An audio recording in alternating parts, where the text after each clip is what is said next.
Ah! Oh, that's too loud. Oh, I'm sorry, that is too loud. Oh, whoops, I should have checked how loud my mic was. Alright, turn the music down a bit. Okay, that should sound okay. Oh, let me keep the music going. Bam, bam, bam. There we are. We are live, baby. Well, first I gotta say, I'm kind of shocked that there's 25 people in here already. Pretty huge numbers. Thank you everybody for showing up. Appreciate it. Holy shit, there's so many people in here. This is very cool. Holy shit, we're at 30? What happened? Alright, well, welcome. Today's pretty simple, doing a new enemy and doing some level design stuff. Oh yeah, if you're curious as to why this is all bouncers, what you can do here is, I've got it set up so you can manually set what flipbook these play as. Since these are just like dummies, they don't have any like code to them, they're just a sprite. So what I do is I set it here to manually play individual, like, whatever sprite I need them to play. So they're good for, like, display purposes. Anyways, that's not what we're here for today. Let's go to... we can go to this sandbox. That'll be a good place to start. Alright, now, shut up, Ridge Eraser. Turn up the playlist of skosh. Okay, so, first things first today, we're going to be working on an enemy.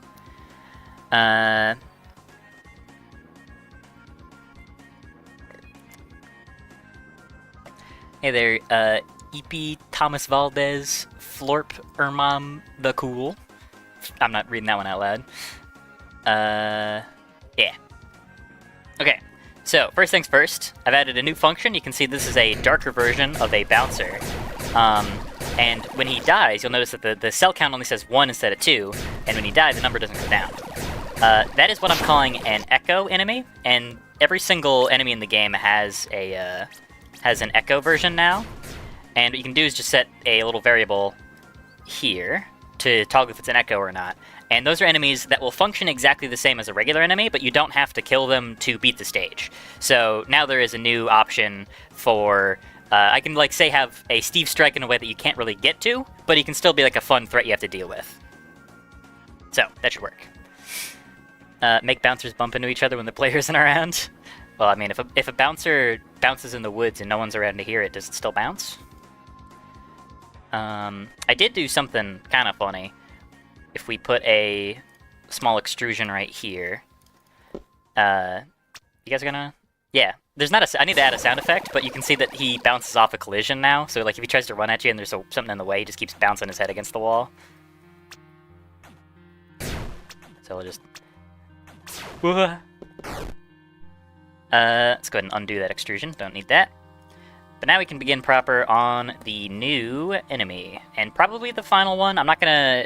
I mean, I said that I was done adding enemies for the demo last time I added a new enemy, but this is probably for real. Probably. Because I want to have this done within the month. Like, before... Well, not this month. Before July is over, as a better frame of reference.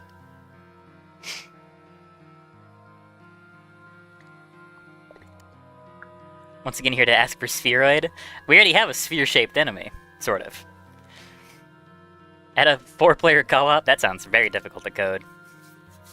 Okay, so let's go to our new enemy, and this is Sheila. She stands in place, puts a shield up around enemies, it'll block bullets for a few seconds, and then she'll get dizzy, and put the shield back down, and then reset, put it back up.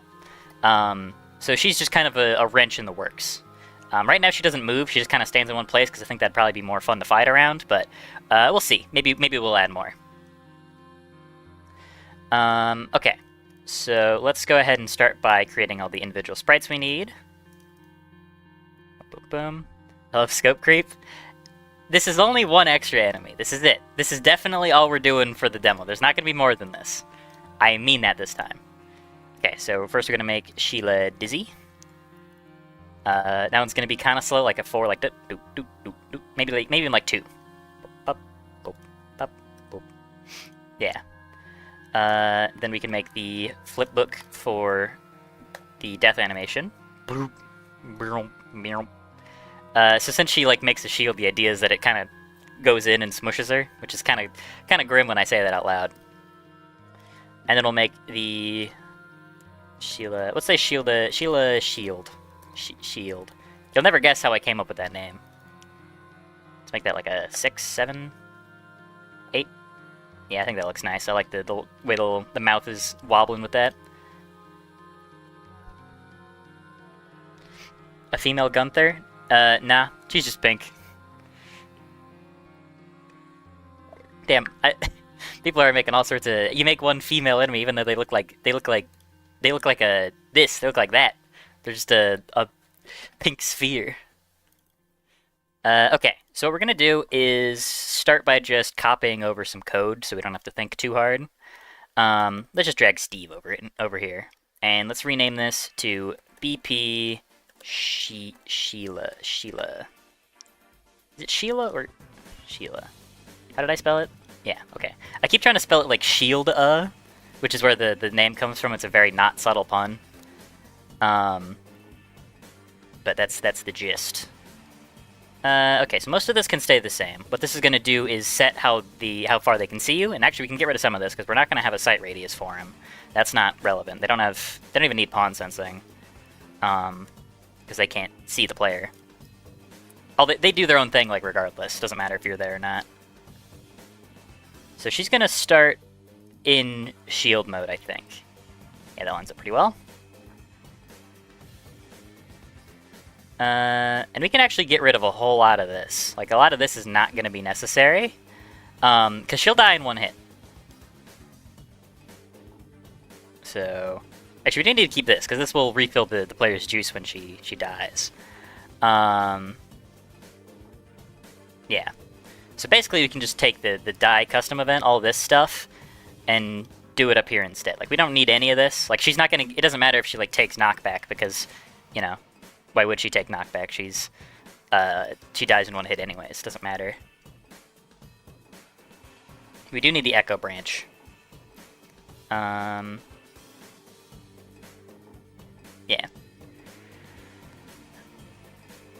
Do you think they'll make the game moddable with Steam Workshop before it comes out? Probably not before it comes out, no. After, I'd like to. You gonna upload a transparent PNG for them in the server or not? Yeah, probably. Yeah. It probably shouldn't be too bad to mod because it's built in Unreal, which is inherently relatively, like, pretty modifiable. So, yeah.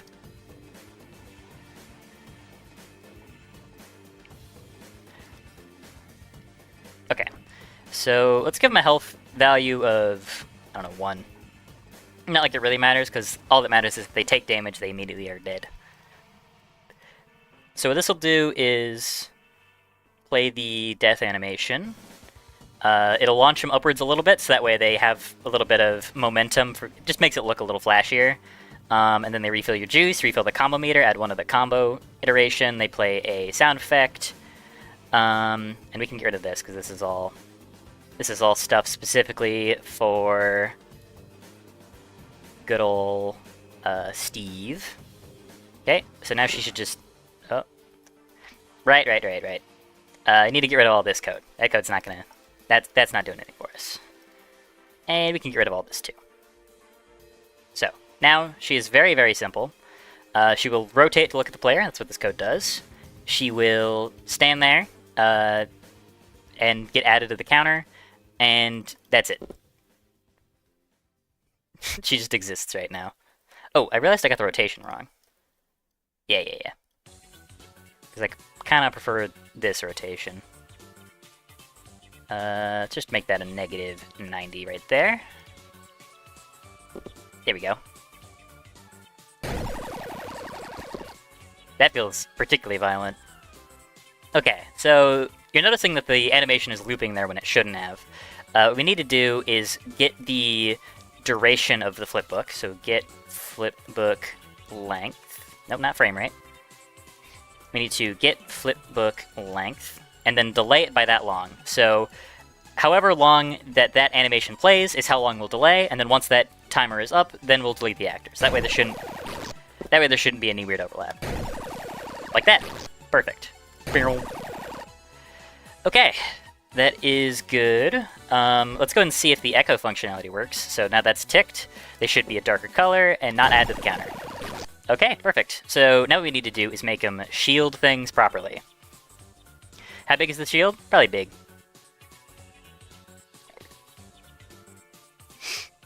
Can't wait for a new video to release and like 50 new people join the server. Yeah, it's pretty cool. Should be a basketball you can pick up to throw or dunk on enemies. That could be kind of funny. An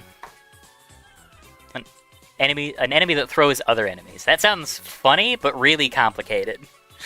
I don't even know where I'd begin with coding something like that. Because you gotta remember, this is a small game. We gotta keep our scope small. This is supposed to come out in a year, less than a year from now. So we gotta keep the visions focused. Okay, so first thing we're gonna do actually is go into. Did I have it in here? No, where did I put it? Textures, matte, enemies. Yeah. So what we're gonna do now is make a new texture for the orb that she summons. So what we're gonna do is grab a material. We're gonna call it Sheila Shield. An asset already exists with that name? Sheila. Alright, we'll just call it Sheila. I don't know what other asset it exists already is named that. Alright, so we're gonna give it a base color of. Actually, we don't need a base color. We're gonna make it default lit, translucent. There we go. So first we're going to plug up something into the opacity and make that probably about 0.5 so that we can see right through it. We're going to grab a color parameter node, plug that in here, and let's make that a bit of a nice bright pinkish color. So now she's got more of a clear signifier as to where the shield exactly covers. I'm going to add like sort of a wavier animated texture to it, but I don't remember exactly how to do that, and I don't really want to just follow a tutorial live on stream, so that'll be something for off stream, and this will just be a good idea for now. Shielder is a better name. Nah, I think it's funnier when it's something similar to other things, like Gunther. Like if his name was just Gun Guy, that wouldn't be as funny as Gunther. Okay, so now we're going to grab a sphere. Make that pretty large. This is definitely going to take some experimentation to see how large is too large. Because it needs to be able to hit shield other people.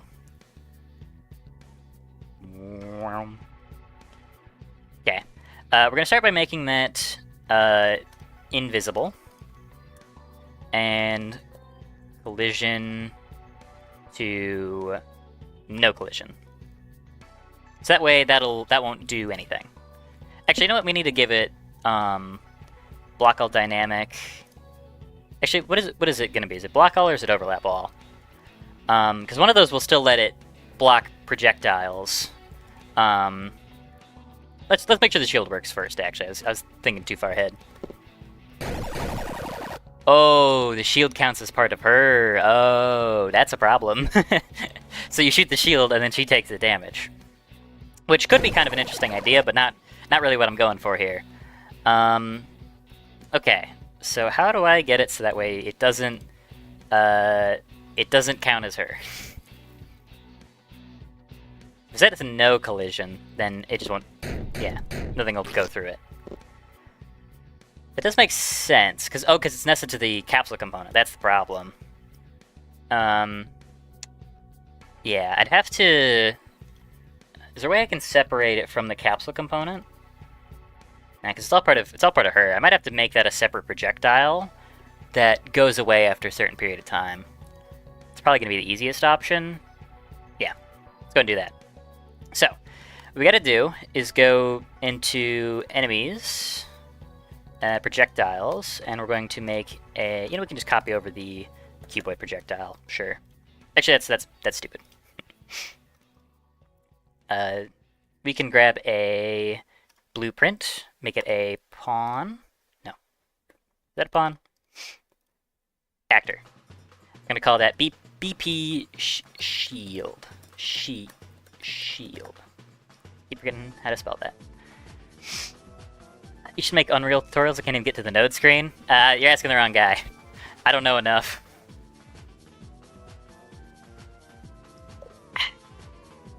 please make a breakdancing enemy. That sounds like a lot of work that sounds difficult to animate for a guy who's very dumb.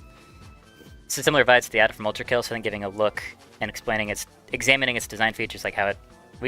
I'm not entirely sure what you're saying. Yeah, not sure. I guess I get what you're saying, where it's like the Ultra Kill idol, though, where it's in a place and you break it and it saves somebody else. But this would be in a specific location. This would basically mean that you have to get up close and get in the shield to take something out, or time your cards right. Does anything happen if you try to enter the shield? No, you can just get in and then shoot him. Yeah.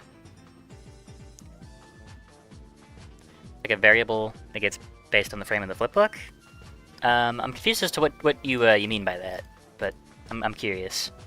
Chat so delayed. Well, it's both chat is delayed because my internet's kind of ass right now, and also that I am very intently focused on this. So I'll take like a couple minutes of like really focused coding and then glance back over at chat to see what's new. So I will try my best to answer all the messages, but this does need to be a productive stream too, you know. Okay, so we're gonna open up BP Shield, and we're going to actually go ahead and just place one in the world for testing purposes. We're gonna make that a sphere. Make it, I don't know, big. This is not final. We can just gotta get something functional in first. Okay. Collision should be, yep, perfecto. Alright, so what we're gonna do is, actually really we do want that at begin play probably. All this really needs to do is exist, and then let's say she keeps the shield up for 5 seconds. And then delete destroy actor. Yeah. So if we put that down, then it should exist, block bullets, and then vanish. Okay, so it is pretty small. Definitely a lot smaller than it should be. So let's just make it like, really big. Okay. Yeah, it's blocking bullets. Okay. It is functional. So now what we need to do is go back here. And spawn a little shield on her every couple of seconds.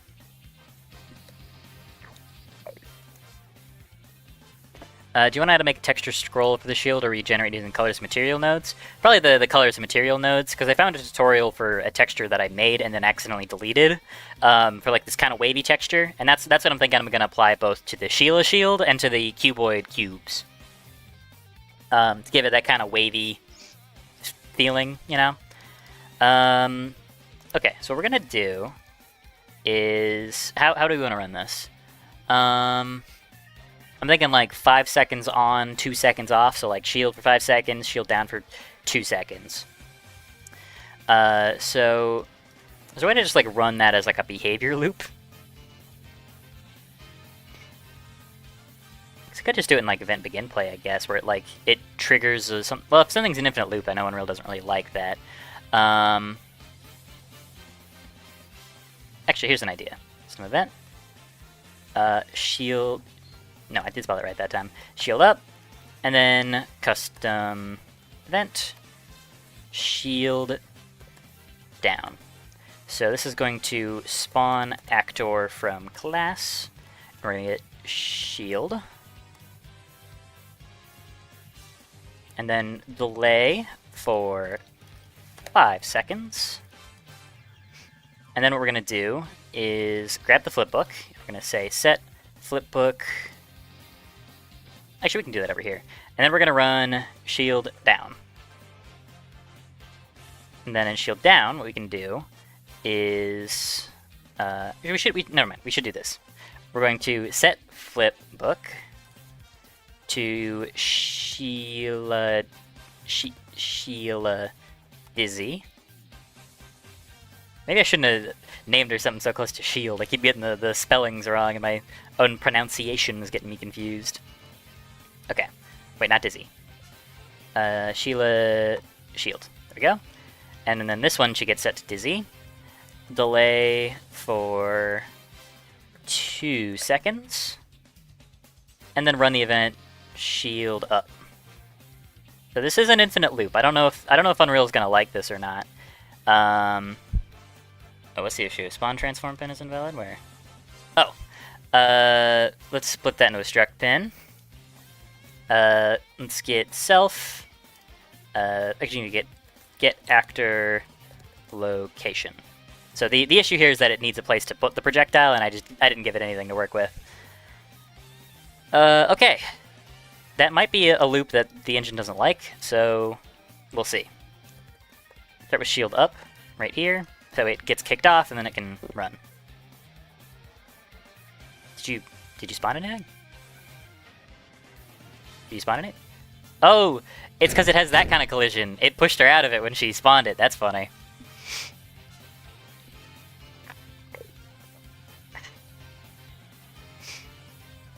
Holy shit, there's a lot of chat messages. 1 second. Will the game stay this style art-wise, or will it be changed? It'll stay like this for sure. Oh, hey Connor, how's it hanging? Bum bum bum. It doesn't seem like it'll protect other enemies though, just Sheila. Depends on the size of it, if it's big enough. I've been watching the stream 30 minutes delayed. It's not even a 30-minute long stream. Will level visual change, or everything needs the same checkerboards? The checkerboards are placeholder. These are going to have like actual textures, but they're not going to be very complicated textures. But seeing your dev updates in love with the concept. We didn't have a better PC to play it for hours. Well, thank you, Maxinet. Hopefully it'll run well. That's a big concern, is making it run good. To elaborate, is looking at certain character design features, noting stuff like visuals and clarity, which idols use. Oh, okay. Yeah, I mean, part of it's just like, I think you'll know what's shielded and what isn't just because of the big-ass shield, hopefully. Yeah. Give Sheila hair. No. None of them have hair.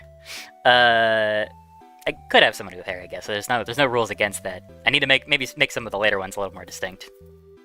What drawing program to use? I use Procreate on this iPad. If you can't find a shield or something, it sucks to just have to deal with shields all the time and not have much way to deal with it. Well, part of it is that it sort of encourages you to get into the shield to deal with them. Because like I said, a lot of this game is encouraging constant, like, close quarters encounters. So I don't really want to worry too much about the, like... It's basically a deterrent against fighting super long range. That's kind of the gist of it. 30 seconds, sorry, not minutes. Oh, 30-second delay is not that bad. It's fine. You gonna make it moddable? Hopefully. Maybe make it so that hitting the shield knocks Sheila back a little, so shooting when the shield's up isn't entirely useless. That's actually a cool idea. I'll give my money to Seth Newman. Thanks, Connor. Appreciate the 2 bones. That is the first super chat I have gotten. The first one. Congratulations.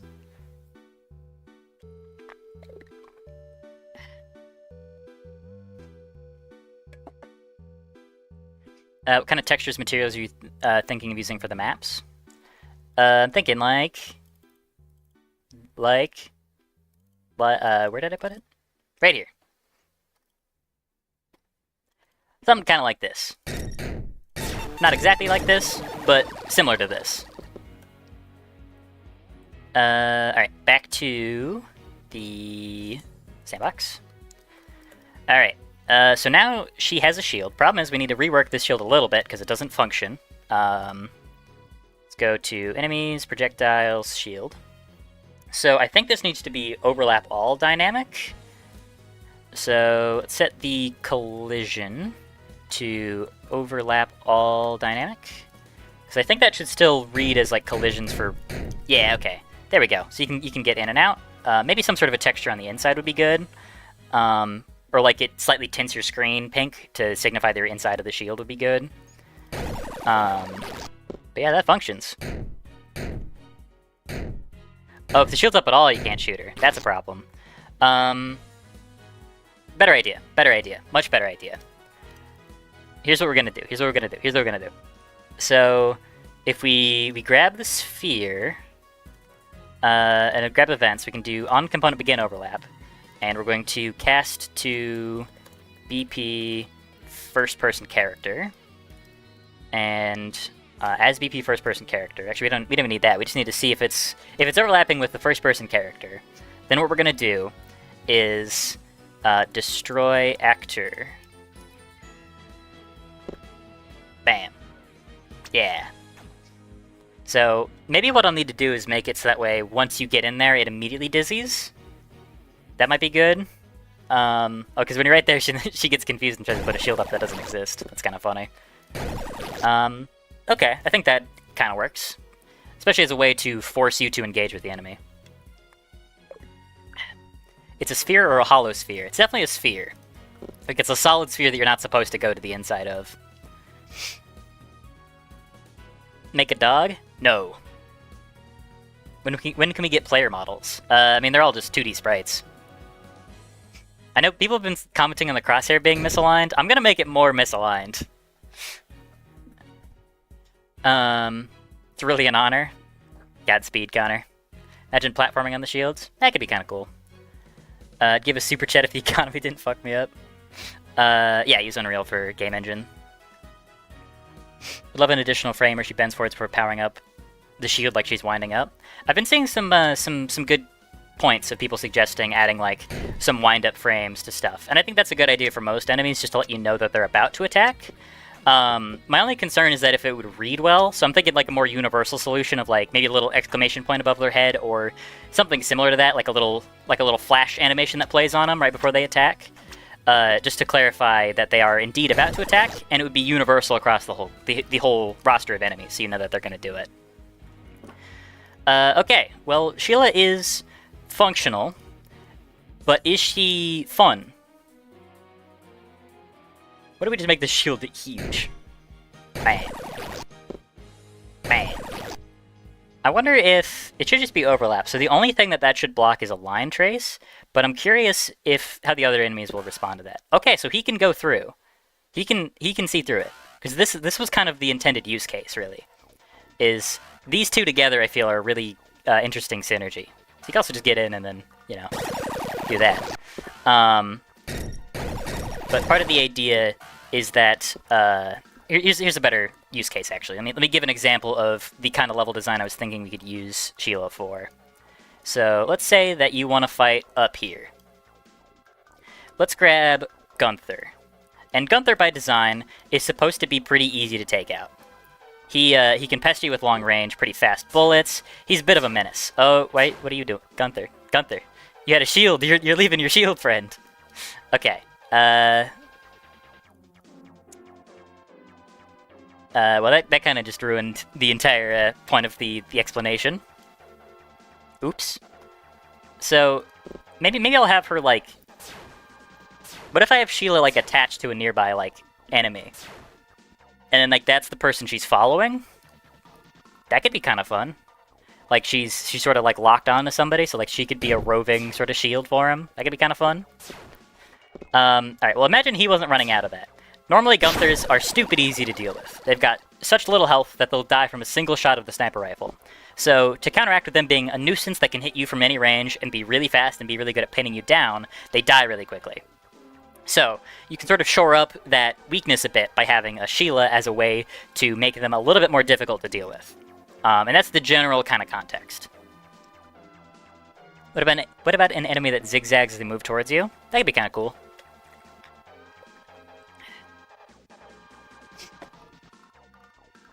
Whoop.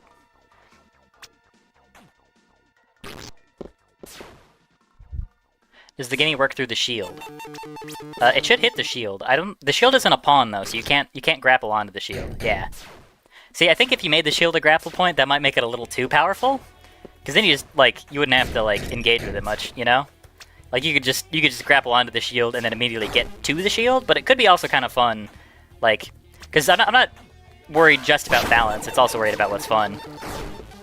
Although oftentimes balancing is a part of making a game fun. So that's a maybe. I'll give that a maybe.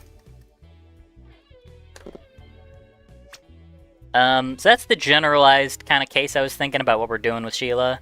Let's see, what can we do to make fighting Sheila a little bit more interesting? Well, first, what I want to do, actually, is if the shield goes down, then what I want it to do is dizzy Sheila. So is there a way to get to like cast to the thing that spawned you? That's a weird way to say it. Since the shield is spawned by Sheila, I'm wondering if there's a way to, in Unreal, to like get a reference to whatever made that shield. There probably is, but I can't think of one off the top of my dome. Make enemies in the bubble heal slightly, making you want to kill her first.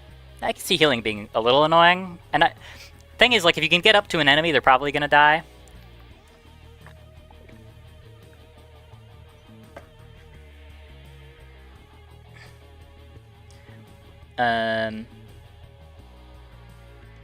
What Newbert is thinking is that you can use Sheila to stop the gimme from being used. Yeah, I mean, that could be a good sort of counteractment. Oh, it doesn't, I mean, it kind of does, I guess, because it's too big. But if there's an enemy, like, right here, you'd still be able to hit him with the detonator. But you can't hit Sheila with the detonator. And maybe that's another good reason, actually, for Sheila to work, is that she can be a counter to the detonator. Which is such a powerful thing. I might also just make it so she doesn't have the dizzy phase. It's like she's always got the shield up. And if you enter the shield, then it goes down. So, like, it's a constant sort of issue that can be really effective at locking places down, other than maybe just being an arbitrary, like, slight wait period. Because I guess if she puts the shield down, then you might be able just to shoot a Gunther through. Yeah, this character's gonna need a bit more balancing and reworks than I had thought. I kind of underestimated how this would fit into the game design, maybe. Let's try that idea. Let's try the Well, okay, so I still need to figure out how to cast back to Sheila. So I've got the shield. Is there a way to go from here, from the player has destroyed the shield, back here to this? Actually, I can promote this to a variable. So we can call this shield ref. Shield ref. Shield ref. There we go. Now the question is if we can do anything with shield ref. On actor hit, or maybe on actor destroyed. Actually, that's exactly what we're looking for. Actually, on destroyed. Let's print a string. It says hello. So if we see hello in the top left corner, then we'll know it worked. It didn't work. It did not work. Well, shoot. On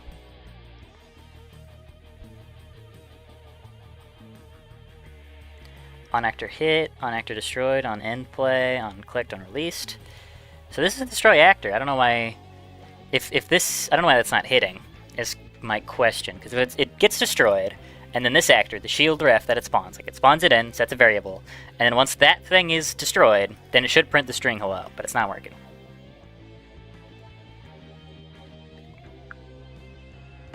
You don't have a weapon for rock on? I do have a weapon for rock on. It's a dash. Boom, boom, boom.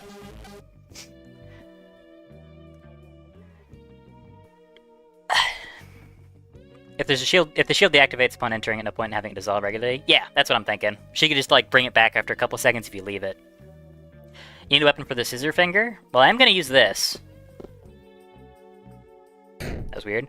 I'm gonna use this symbol in a rock paper scissors themed level that'll be in probably the next world. Make a Mogus. No. 1% chance for bounce. Okay, I'm not reading that one.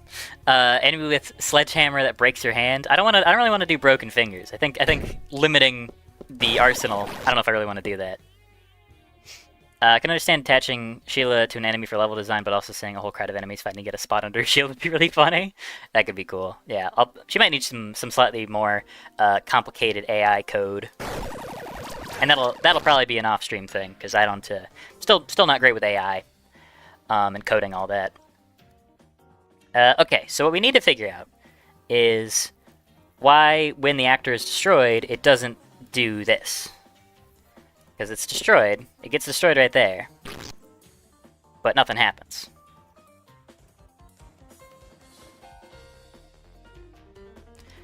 Maybe Maybe it's because it happens in there, not in here. So, like, let's say that after a... Let's keep this really simple. Let's say this is a delay of 1 second, and then it will take shield ref and destroy actor. So maybe if it's the problem is that if it's not in the same spot, it won't work as well. So let's see if we just wait a second. No, that doesn't count either. Huh. Okay, so something is not working with this. So the on destroyed thing. So on after begin overlap, end overlap. What if it's on actor begin overlap? And then that actor could be the player? That could work? Because we're not doing this anymore. We can get rid of it here. We don't even need to get rid of it, we can just copy that over. So if overlapped actor is the first person player, then it will destroy actor. And then it'll run shield down. How about that? Does this work? So we'd get rid of the delay in the shield down, because now she's going to keep it up perpetually. But if you get in... No, that doesn't work. Oh, because I'm stupid, I didn't set this up. There we go. No, that doesn't work either. What if I just do that? What if I just do that? Why don't you work? Die. Why doesn't that work? What is the deal with that? Because I'm casting it as a variable, I'm destroying it. Maybe this is the problem? It's not getting the overlap? What if I plug in other actor? No? That's not working either. So...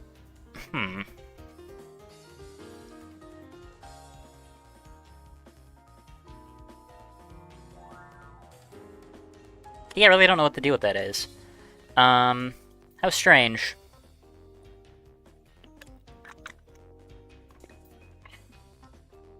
Hey there, Vanix. I think enemies should run towards Sheila instead of the other way around. I think it's more fun if Sheila runs towards the other enemies. I don't know, I don't see Bouncer trying to run and take cover, you know? I could see, like, maybe Gunther, Steve. Although Steve doesn't move. Steve is stoic, he is noble, he stands there and he fights his ground. Make an air dash or slide? Kinda already have things that do that have the functions of a slide. Like, I've got this as a dash, I got this as basically an air dash. And this is a dash. I'm intentionally trying to keep the movement pretty limited, because, like, think of a game like an Ultra Kill, which, don't get me wrong, Ultra Kill is very fun, but if you don't want to, you really do not have to engage with a lot of the level designs, because of how powerful the movement tools are. Like, you can just say, nah, I don't feel like doing this part of the level, whip out the rocket launcher, pause it, and play step on it, and then ride around to the other side of the stage. That's not really the vibe I'm going for. I wanna keep it so that you do, to some extent, have to engage with more of the level design. Sheila and Cuboid combo could be really annoying. It sure would, wouldn't it? Why don't you put another one on top of it, but inverted? For... What do you mean? Like another shield on top of the shield? I don't really know what that would do.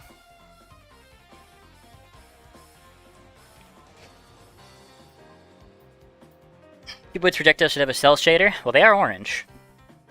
I did make a change. They're not done. They're gonna get a warbly texture, but now they are indeed orange. Oh yeah, I want to show off a new combo I made, because we're gonna do the rest of the Sheila stuff off stream. I'm thinking, because I don't really know how to fix exactly what's going on there, so that'll be something for off stream Seth to spend like 3 hours trying to debug. But I've made some changes to the Cuboid and a lot of the other enemies.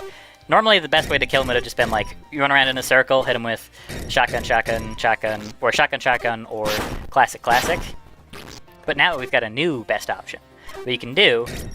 That's the wrong key. That didn't kill you? Oh, right. Yeah, so what you can do is hit him with classic, classic, classic double barrel. Or that, too. That works, too. So, it might seem superficially very much like I'm just doing the same thing, but it's faster. Shit. It's difficult to do, but it gives you an option to... Shit. It's difficult to do. It's difficult to do. But now it means that you can take them down in one cycle before they get a chance to shoot another projectile. Shit. And it also encourages more active, like, weapon swapping usage. Boom. So, a lot of the enemies are like that now. They're a little bit more squishy. I'm probably going to have slightly more of them, but fighting them individually with your guns should be a bit more engaging, more consistently. Enemies have a scared state? Probably not. I like the enemies being dumb and aggressive. A couple minutes behind, but maybe wouldn't be a bad idea to have a little Sheila with the dizzy phase and a separate super Sheila without it. Maybe. I'm not really sure if... My concern is that the Sheila that gets dizzy wouldn't really serve the function that she's supposed to serve of being like a defensive player. What are these fighting game inputs? Well, I got news for you. I love fighting games. The whole gist of this game, I don't know if you saw the devlog where I played Street Fighter in it for like 2 minutes. But Street Fighter 6, one of my favorite games. Guilty Gear Strive, one of my favorite games. Big fan of fighters, and I love bringing wacky, weird, like, difficult input systems to other games. No, make it, no. Alright. What are they doing? Okay, yeah. So, rest of Sheila coding we're going to do a bit later. So, we're going to change the goal to level design. Smiley face. Okay, so what we're going to do is get started on the next level and the final of the 3 levels in the demo. Although I guess it'd be more accurate to say that this will be the second stage, but it'll be the last one that I have yet to structure. So we're going to get started on that. Start by grabbing a blank level, paste that in here, and we're going to rename you to 2-2 Proto. Not 2-2. 1-2. An asset already exists at this location with the name 1-2 Proto. No, it doesn't. Okay. Fine. Level 2 Proto. Alright. Here's our little box. First thing we're going to do is open level blueprint. And we're going to call this Level 2 Proto. And that just has to do with the way that I handle respawns, so that'll ensure that the player will actually properly respawn where we want them to respawn. Alright, so what we're going to do is start by setting up the post process, because I think I've forgotten to set the default up like that. We're going to get the outline shader, set that up. We're going to grab the directional light. We're going to turn off casting shadows, and we're going to set it to movable. Okay, now what we're going to do is hit F10 to go into this mode, and then hit that. And, right, we need a base before we can select anything else. Where is the player start? There's player start. So we're going to grab cube grid. I'm going to set that to a 200 by 200 grid. And start by building a little base for the level to be on. Boom. Yeah, so this is our starting little platform. So let me explain a little bit of the stage and the thought process I've got. So, level 1, pretty simple. You walk a winding pathway up to the top, dealing with enemies all along the sides. Pretty simple.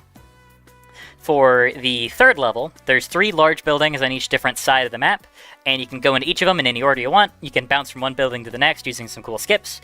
Pretty freeform, pretty flowing. Now for this one, I'm thinking it would be maybe like one big windmill tower, and then there are platforms you can use that wind in and out upwards all the way around it. So that way you can take it in like a non-linear fashion if you want to, but it still ends in the same goal of going upwards. It's just the way that you can do it, and the pathing is up to you to a large extent. That's the gist. That's what we're thinking.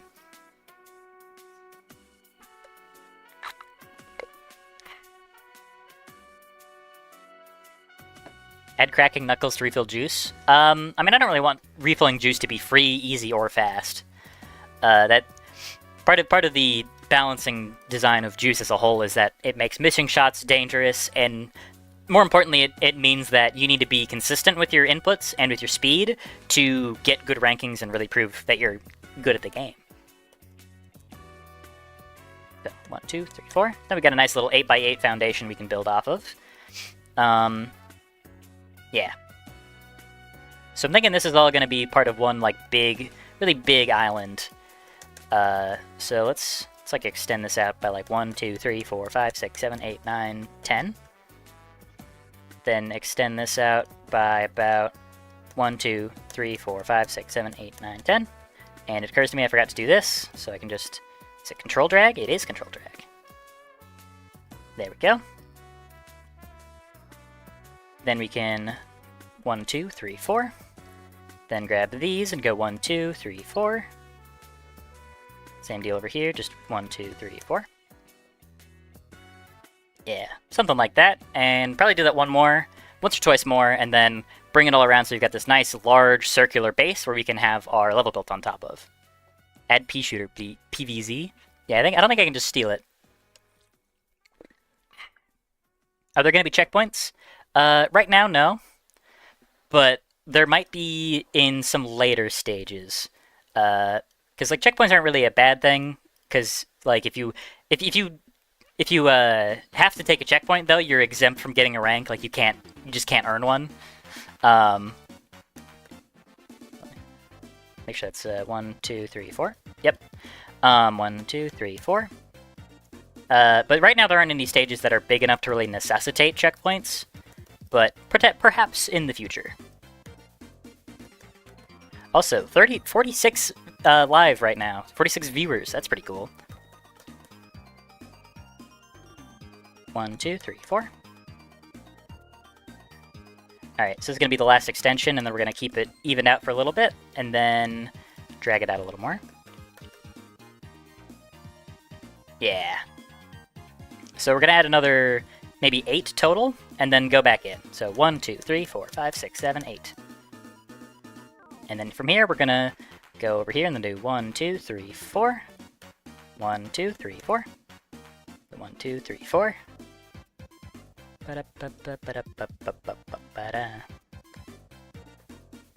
Okay, there we go. And then that should go in maybe once or twice more. So go over here, 1, 2, 3, 4. 2, 3, 4. And this is it's a little oblong, but that's fine. That's okay. We'll just add one more section here, and then these are going to be rounded off, so they're not going to be like harsh Minecraft edges. It's going to be sort of a smoother, kind of more geometric looking shape. So that'll be rounded out. But doing that process is kind of boring, so I'm not gonna bother doing that on stream. I'll save the tedium and the detailing for later. All right. Well, it's very oblong, but you're probably not going to notice at ground level, so that's a-okay by me. I think if you got intimidated because you noticed them watching you and I only have 45, numbers fluctuate a lot. Why are you using UE5 for a project like this? Because I want to learn UE. Like it's arguable that this isn't the best engine to learn to use for a project like this, where it's all like a lot of 2D. But I really like Unreal, and if you can learn, it's my opinion that if you can learn Unreal, you can learn pretty much anything else from what I've seen, anyways. And it's so powerful you can make pretty much anything in it. So for me, UE seems like the best option for not only making a good video game and having all these tools at my disposal, but also for just being able to learn it and be able to make just about anything else that I want to beyond this project. Because like I feel like if I can make this, then I can, what else can I do in it? 1, 2, 3, 4, 5. Yep, that's the center. So we're gonna drag this all the way across here. Yep. Just trying to find the center point real quick.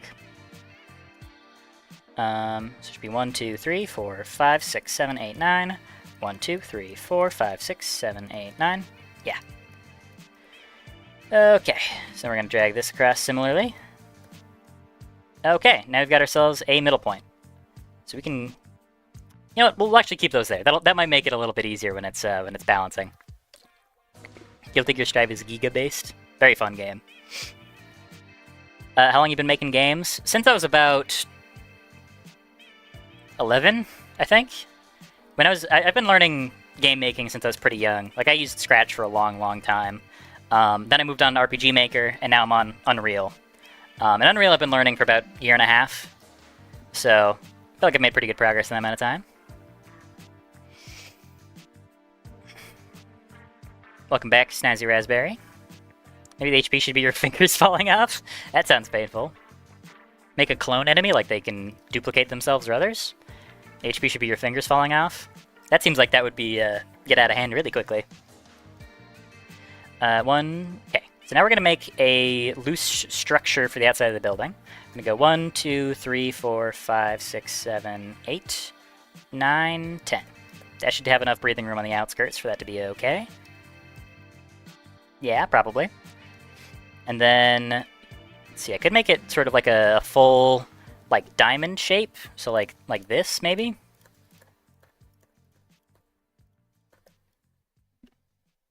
I don't know if I really like that, actually. What if, so we've got the sort of the center point between the two. So what if it's like,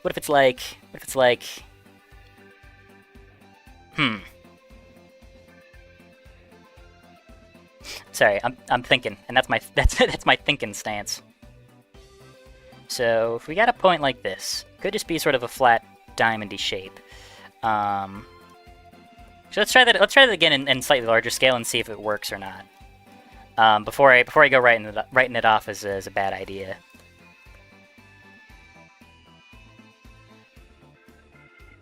Maybe so this part will be a wider one, so maybe it'll look a little bit nicer than how I thought. Maybe that actually. I think I kind of like how that looks. So let's trim that one and then boom boom. Yeah, okay. I'm down with that. I'm down with that. So let's extend the structure along. Actually, better idea. I keep getting ahead of myself, but we're not going to do that. We're going to test to see how this looks on a limited scale first before we make any rash judgments.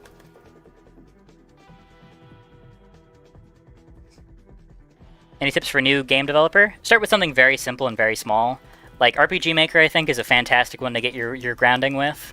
But if you don't want to make an RPG, then it's pretty limited. But something that's like intentionally very small scope that will force you to not get too crazy. Like I think Scratch is genuinely a really, really great place to get started, because by its nature, you can't make anything too big. So you're forced to keep it simple. And the drag and drop coding for me was like a great introduction without getting too overwhelmed, and it helps you figure out like a lot of the logic behind coding if you're like entirely new to it, at least. Because if you're like not new to coding but you're new to game dev, then there's a lot of options. I think Unreal is really great, but it's very difficult. I think that can be fine for some people. You just have to be aware that that's what you're getting into, you know? Yeah. That's generally what I would say. From my experience, that's like Scratch is a great starting place. RPG Maker is really good. I would say Godot is probably a really good starting place too. Again, that's just going off other people's words, but that's an engine that I would like to learn, actually. I feel like that would be a really good tool to have for like smaller games, or if I want to participate in a game jam or something. Because as great as Unreal is, there's so much stuff that you got to set up that's really complicated for every project. And not that doesn't really change with Godot, but the relatively smaller scope of it, I think, would be easier to work around for like a simple game. Like if you want to make a 2D platformer in Unreal, you got to like put in the legwork. You got to learn how to use a separate plugin. You got to like set up a really complicated state machine to like interpolate between the different concepts and animations of your different sprites and stuff. It's not that bad. I'm making it more complicated than it actually is, but it can feel kind of complicated. Is Sheila done? Sheila is functional. But that's about it.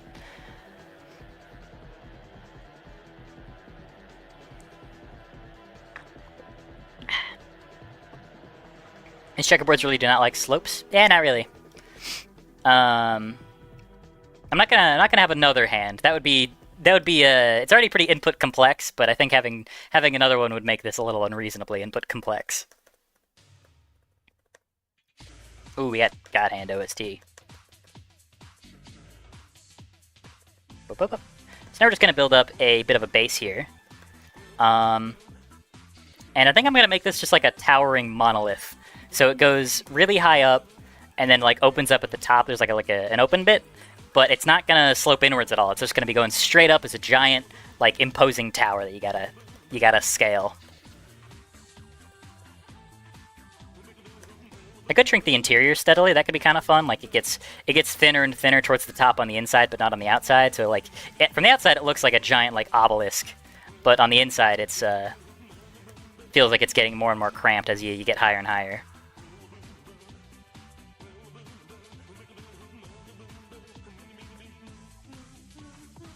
Okay, we've got ourselves a shape. Ooh.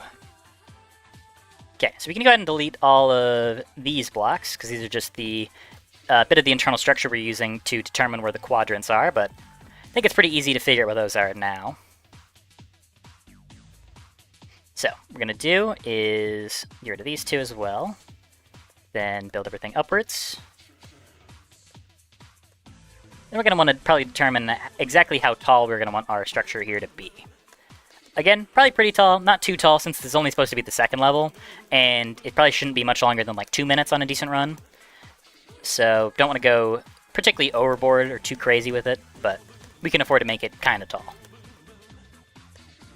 Because you do move pretty fast in this game, so we don't got to worry too much about that. So, keep building up this structure, and then we can put a little roof on this section for now, and see what exactly we want to do with it.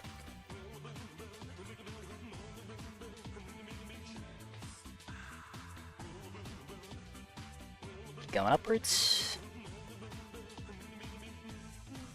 Okay, now we've got ourselves a nice little base.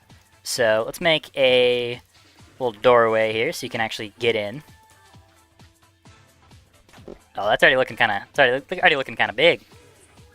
And then you'll go in and go like, whoa, it's so huge.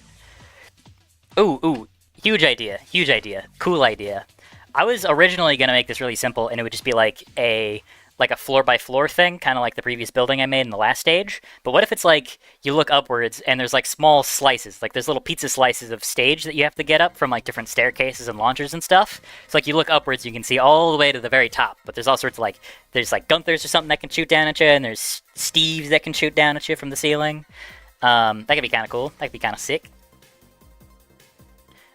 Okay, now the question is, how tall do we make this? Because I'm inclined to say pretty tall. Like really tall. Like really tall. That might be too tall. That is quite tall. That'll do for now. Maybe it'll need to be tall. Maybe we can make it even taller, but I think that'll do the trick for now at the very least.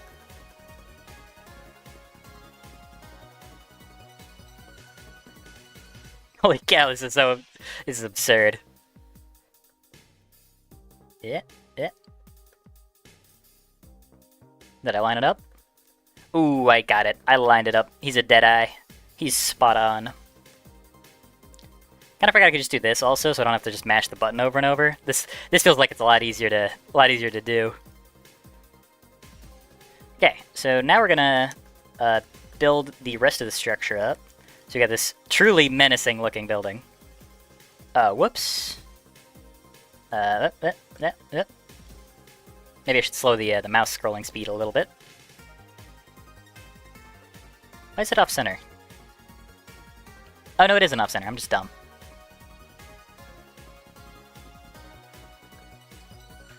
Yeah, there we go. What thing is VC gonna be on? Oh, it's gonna be on Steam and Itch. I've actually already started the process to get it listed on Steam. Because once the demo releases, I'd really like to have it on there, because I know a lot of people will play it. And being able to wishlist it will be a really good metric to know, just like an idea of how many people are actually like interested in purchasing it. Yeah, that'll hopefully, like, if the numbers are good, that'll be like a little bit of security for like committing myself to potentially doing this as like an actual like job at a college. Although this will be done before college is over. If I play my cards right, that is. So yeah, I definitely want to get it on Steam. I've eaten the $100 cost to start the Steam process, and I'm waiting for them to get back to me on my tax information. So very very exciting that was yesterday, going through all sorts of tax shit. Game should PS1 style. I'm not really thinking PS1-ish, because I like PSX, but it's a style that I think has as cool as it does look, it's also one that I think kind of gets overplayed in the modern indie game scene. It's kind of like the how every indie game would have like an NES pixel art style and like 8-bit music, like 10 years ago. I feel like it's starting to get to that point where a lot of developers are leaning into that aesthetic a lot, and I want to make sure that mine sticks out really distinctly from the others. But I did experiment with some PSX style filtering, and I think some of the remnants of that are kind of there. Like the text is very like 90s PS1-ish, but a lot of other stuff is pretty distinctly not.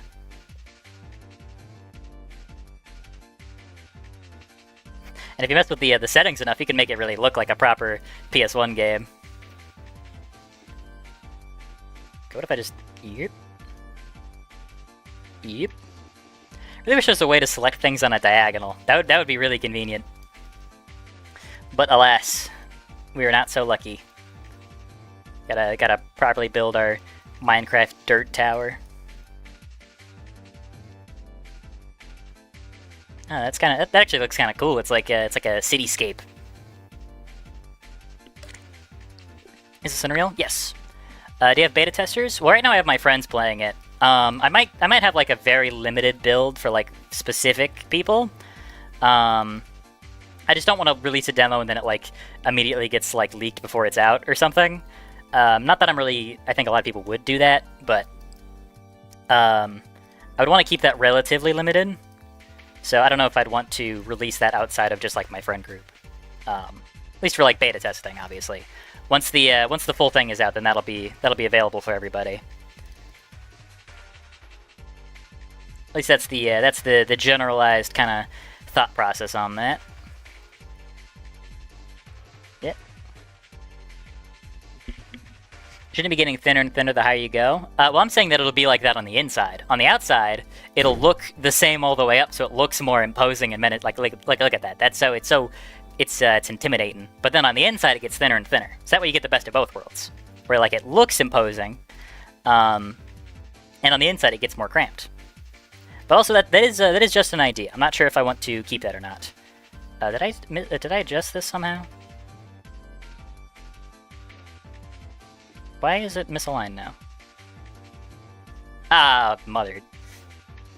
I didn't mean to do that. Can I redo? Can I redo that? Can I redo that? Uh-oh. Go back. Go back. Go back. Okay, we're back. Oof. That was scary. Why are you misaligned from the grid now? Why are you off the grid? Has it been why is it off the grid? What did I do? What happened? Why are we misaligned now? What button did I press? Huh? Uh-oh. Oh, I had two separate cube grid outputs, I realized. Okay. So, it should be aligned here, yeah? No, why is it off? Okay. I did something catastrophically wrong. Okay, so this is a different cube output. So if I align it here, then is it on track? No, it's even more off track. What did I do? What the heck did I do? Wait, okay. No, dude, I bungled something. Can I reset grid from actor? Is that what okay, we're good. We can just reset it. I thought that was something way worse than it actually was. It's okay. We are in business. We are not in any danger. We are fine. Okay. That went way too far. And it's kind of hot in here. It'd be cool if there was some platforming you could do outside via jumping through windows. Ooh, don't you worry. Here's what I'm thinking for the structure. Inside bit, pretty normal. You can like run up a staircase, shoot enemies. You gotta keep running up and up, all the way around, and then you get to the top, end of level. Bada bing, bada boom. But on the outside, there's gonna be like loose construction. So like maybe here there's like a big hole in the side, and you can like run up a little slope that'll take you along the outside, and you can like get in through another window over here, and maybe there'll even be a ton of extra windows and stuff that aren't explicitly designed for you to go through them, but you can go through and you can kick through them or something. What'll be the game's theme? Funny. Do you know the name of your Scratch account? I think that my old Scratch account is like deleted off the face of the planet. I mean, there's probably one with like some cringy like username that I came up with when I was like 10. That probably still exists somewhere, but I don't remember what that username would even be. Would be kind of interesting though if I found my old Scratch shit. Although it would definitely also be pretty, I imagine, pretty embarrassing, because there's no way that the things I made on Scratch when I was very young are anywhere even approaching decent.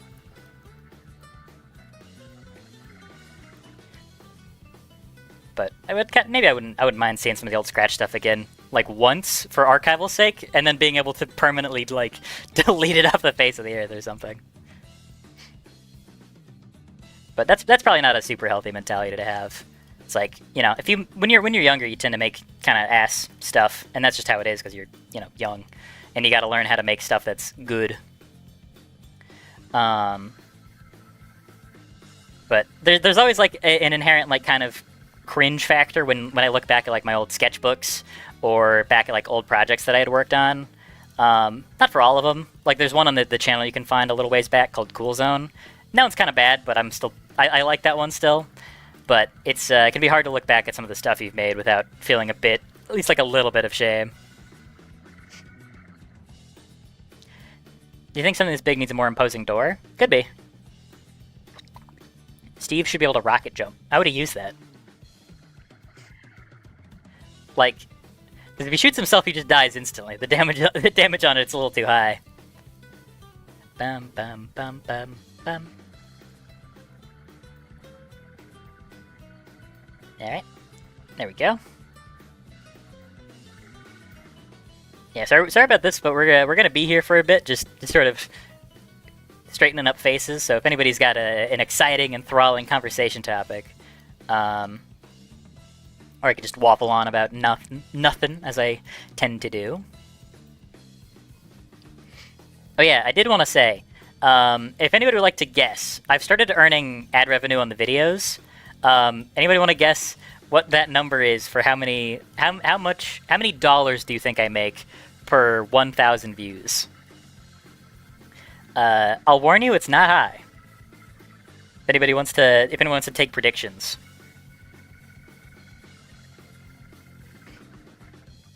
Have you made any new enemies to stream? Yes.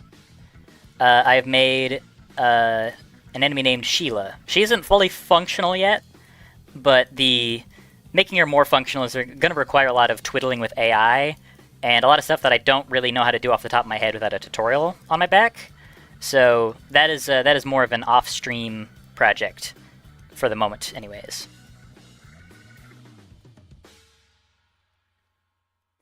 Maybe this needs like a little ring or something on the outside, like something to sort of shore up some of the loose gaps in it, or something to make it like feel like a little bit less of like one giant unbroken piece all the way straight up. Oh, there's the bets. 14 cents, $10, 72 cents, 9 cents, 10 cents, $1. All right. Let me double check. Actually, I don't think my revenue will have updated yet. Yeah, it's still saying what it said yesterday. So I'm gonna go to analytics, go to revenue, and I'm gonna pick just for one day.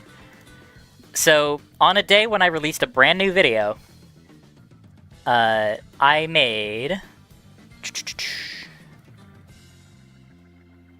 a total of $8, and I made $1.13 for every 1,000 views. So a video that gets 10,000 views is worth a little over $11. It is not a whole lot.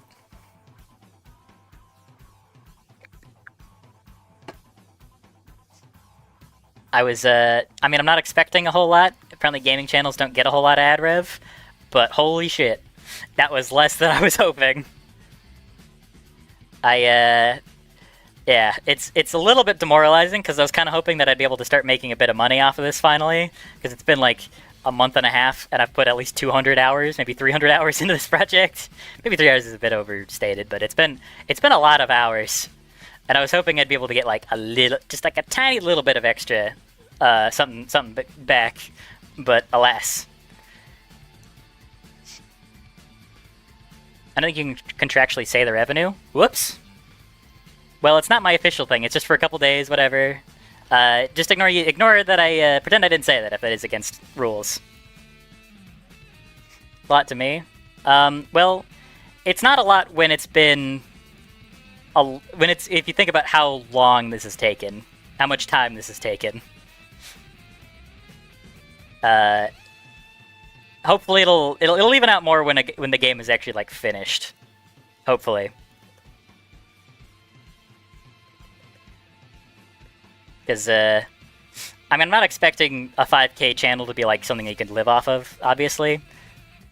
But where'd the mouse go? That was weird.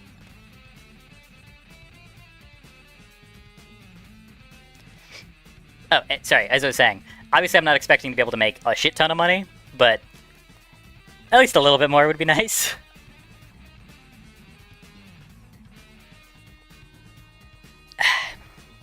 Not being able to talk about revenue is the most cringe part of modern society. Is that like really a rule that they have? So I hope that isn't. That is kind of dumb if you're not allowed to. And I guess I will not make that mistake again. But it's probably fine, because it's not like it's a finalized rate or anything. It's just kind of like a amount I made in a couple days. And I don't think it's... I didn't see anything saying that it was confidential.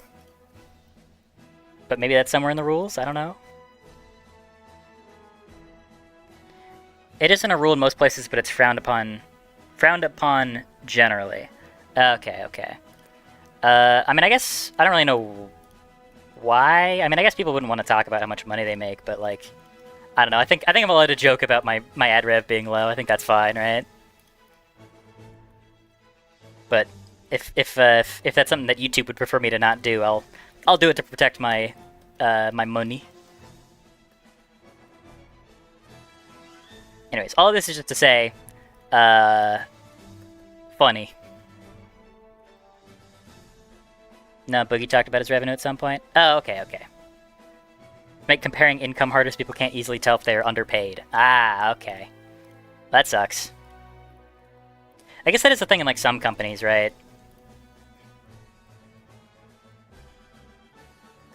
Actually, I don't think talking about it is off limits, because I've seen plenty of videos, like pretty large videos. Like I can think of a TF2 video in particular where they made a joke about rolling in cash, and they showed a screenshot of their ad revenue being like $3 for a million view video or something.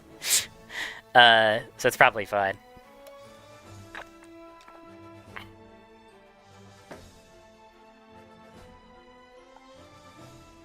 Anyways, I am what was I gonna say? Probably gonna say something. Nope, not you. Nope, you. There we go. That is gonna take a long time to get that set up all the way around. Okay, but now look at that. We got ourselves a nice, large, imposing tower. Gives us plenty of space to work with. A lot of interesting layouts we can do inside of that. So, nope, not doing this shit again. Nope, stop it. There we go. Sometimes it just like, it likes to start creating meshes out of nowhere, like every time I press a button. So I'm assuming that's like a keyboard. It's like a keybind that I keep accidentally pressing that I don't even know where it is. Oh, there we go. Okay, let's lighten up the base of the island a little bit. Yeah, you can really see that it's oblong when it's when I try to straighten out the curves, straighten out the sides to get that nice slope.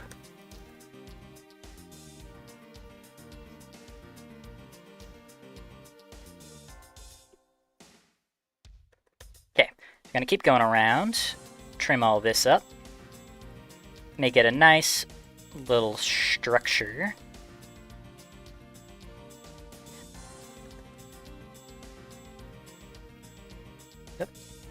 Keep accidentally pressing the button that makes my my camera go straight down. Alright, so gonna continue expanding our little island here. And we're probably gonna need to smooth out the inside actually, so that way it looks like it visually makes sense. Because the inside isn't gonna have this sort of blockier texture when you're climbing up it. So, what that means is that this is going to be a whole lot of this. So, this really is a Minecraft moment where it's just like a slow, sort of steady progression of gradually building something out. Maybe we need some good calming music while we're here, because this is like it's like the equivalent of like a Minecraft building video or something where you just don't get anything out and it's just really long. And maybe this won't take that. Maybe it won't take that long. We'll see. Looked up, it's fine. Based around culture. Oh, okay, okay. Can you launch from the bottom using the missile thing? On top from the bottom? Like the detonator? It would not take you that high, no. Like the detonator gets you some good height. Just if you combine it with that. Oh, I forgot to detonate. Whoops. Gets you some pretty good height. But like nowhere near enough to make it all the way up. And that's part of the reason that this stage is and a lot of the other stages have such a focus on verticality, is because the tools that you have to move horizontally are a lot more powerful than your tools to move vertically. And that is by design. That does mean that the game puts sort of a hard limiter on certain types of stages. Like for this, it means that there are still a lot of cool skips you can do vertically, and it will rely a lot on movement. But there are hard limits, because if you want to get to the top, you're still going to have to actually interact with a lot of the stage. It's like I said earlier with the Ultra Kill thing, where Ultra Kill is great, but there's a lot of levels where you just don't really have to engage with the level design because the movement tools are so powerful that you can just go pretty much anywhere you want. And that is its own kind of fun. But that's not really what I'm going for here. With this more focused sort of speedrunning design, I think it works better if the tools are more limited and it forces you to engage more frequently with the actual design of the stages. That is the thought process, anyways. Bam. Alright, look, we almost got one whole wall done. We'll be done in no time. I kinda wish there was a way to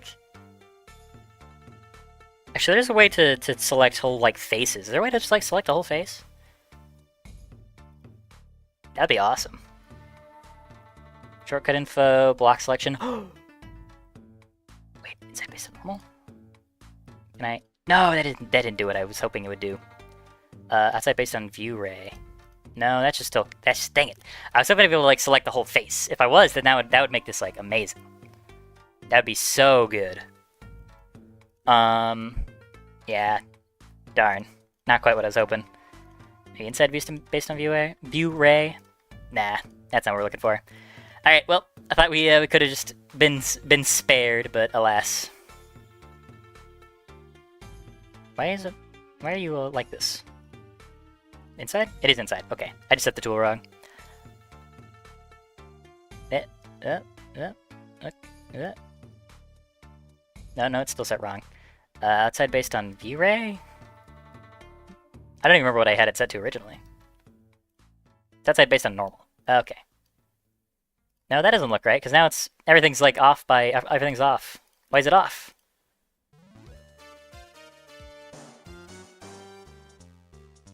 What is happening? What is happening? Why does it think there's blocks here? It's acting as if there are blocks here, but there are not. What? Why is there a thing here? There's a layer. I didn't make these. Where did these come from? What happened? I'm confused.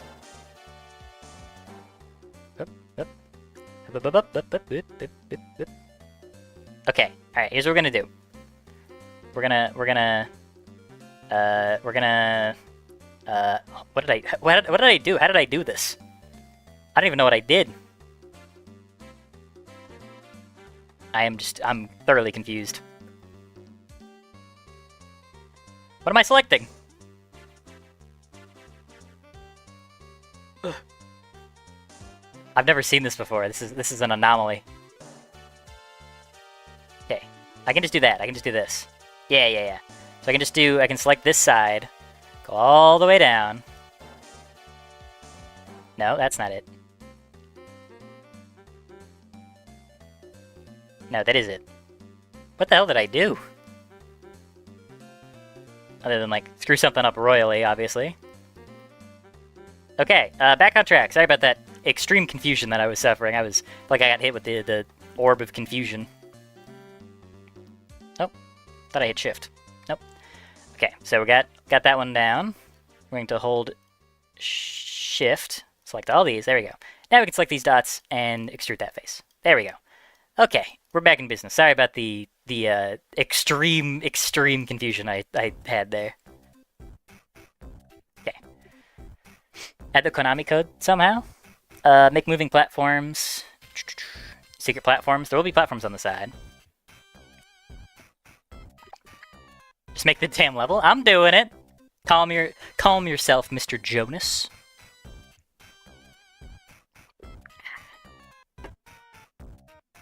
Do a time-lapse? Nah.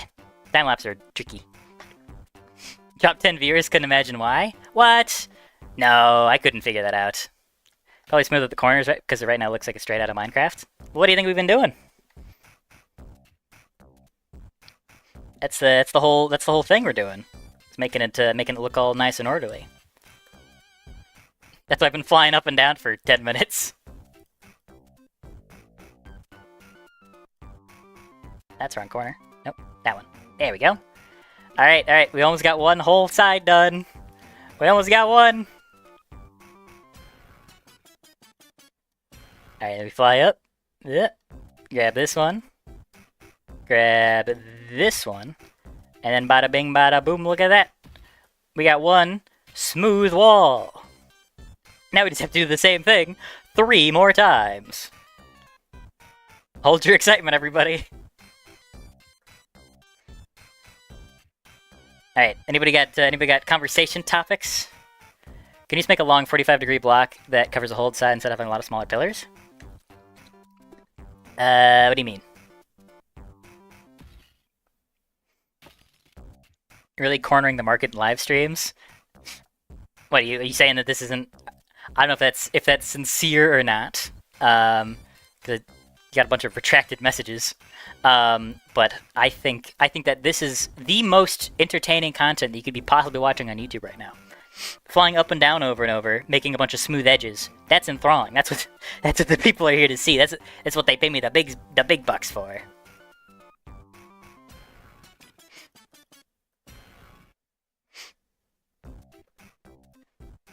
Maybe do this off stream. Yeah, I mean maybe maybe you've got a point that because this is gonna take quite a while of just constantly flying around. Already kind of put you guys through watching one of these sides get made, so maybe I don't have to put you through watching all of them. But I kind of need to do that. I kind of need to do that before I can do anything else, level design wise, because I can't really put the structures down until it's got the proper shape. You know, it's got to have the proper structure and form. So maybe we switch over to the other level and make some refinements there first, or do that instead, and then I can touch up the outside structure of this off stream tonight, and then for tomorrow's stream in tomorrow evening stream, then this will be laid out already, and then I can go in and do the actual level design for this then. That might be a bit more interesting from a viewer perspective. Corner joke. Oh, okay, gotcha. I was kind of assuming that you were... I was assuming that there was some joke about the stream being ass because I'm just going up and down making these, which is a fair point to make. Alright, let's go to 3 buildings. Let's do that instead of continuing to look at that tower for another 45 minutes. Okay, so here's the issue that I've got. This level's gonna need some changes, because Slapmo's a bit different. His section over there needs some reworks. This section's gonna need some reworks because these enemies both function a little bit differently. So those are gonna need some changes. Like Bouncer kind of struggles a little bit more in here now than he used to, because he's stupid and bounces off walls.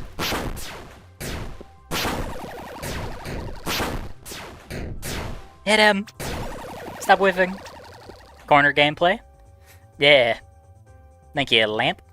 Thank you, member, Lamp. What's your favorite experimental, strange, obscure game? That is tough. That is a tough one. I guess, I mean, Hylix is probably one of my favorite, like, looking games of all time, Hylix and Hylix 2. I don't know if those are, like, I guess they're obscure probably by definition. But they're, like, I feel like the Hylix games are still pretty well known, like, relatively.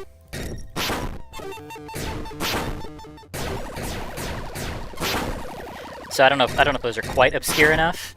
I quite like Post Void. Post Void is very fun. Again, that one might be a little too popular to quite count for the question. Hit him. Why can't you walk down the slope? So, okay, here's one change this level's gonna need. Yeah, if you can't actually make it to the other areas without losing your combo from up here. So I'm gonna need to add like a little section here that you could jump to. That would let you keep your combo going. Okay, so these guys you can kill with a 1-2 punch. With a 1-2 punch. I need to figure out what's making it so that these guys can't walk up slopes. Because they keep getting, like, stuck on weird angles. And I don't like that they do that. They do die from just a regular bullet there. You don't actually have to shotgun them anymore. These I definitely need to make a bit larger. Whoa, shit, maybe not. See ya. And then boom. And boom. And boom. And then boom. And then the level will be, end of stage will be right here. So, you can kind of keep the combo going a bit, but these sections, you need like a little cross-section here and a cross-section here to ensure you can keep your combo. The interior of this building is going to need some changes, that way the changes to the enemies are better serviced, so probably having like more bouncers since you can kill them quicker. Maybe same with Cuboid, like make this place just a pure bullet hell. No, I want corner dip, don't do it off stream. But see, so now people want to watch me place walls for 40 minutes? There's now outline for Cuboid projectiles. Yeah, because they're translucent. Give me even more bounce on walls till he's a pinball. What happened to the cube scream? I pitched the cube scream down a little bit. It's still there, it's just less pronounced, because I got a comment from somebody saying that it actually gave them a headache. And don't get me wrong, I like that sound effect too. If you listen to it, you can hear it. Oops. Hold on. I need to not die. Yeah, it's just pitched down a bit, so it's not as ear-piercing. Is there going to be a way to see where you can see where each enemy is? I don't know how to code that, strictly speaking, but I wouldn't be against the idea that if an enemy is under... If you have, like, say less than 5 enemies left, then you get, like, a little marker that you can see through walls or something to tell you where they are. Just because I imagine that when you get down to some of the final enemies, it wouldn't be that fun. But yeah, for Eddie, you don't have to shoot these guys twice. You can just hit them with a good old 1-2. These guys you have to shoot twice and then finish them off. Yeah. Because the cuboids have a bit less health now, so that if you dodge one bullet... wrong button. There we go. So, if you hit them with a good old 1-2, you can kill them really quickly before they get a chance to fire another volley off. Which I think makes them a lot more fun to fight than they used to be. Because before you kind of just have to, like, dodge multiple waves, but now if you can get a good hit, if you can get, like, a good pattern in, then it's a lot more easy to deal with them. Maybe this building actually doesn't need too many changes. That's kind of fun. Maybe I'll save the reworks there for after I get some feedback, because this won't be like a publicly released thing. But I'm working on a build with once all these 3 levels are done, I'm gonna ship it to some of my friends so they can give a bit of their initial thoughts. Here's that they just think would maybe make the game a little better before I get like a public release. Because when I have the public launch of the demo, I want to make sure that it's really good. Because I do intend on potentially having a Patreon alongside it. So if I end up doing that, then it's important that it's, good.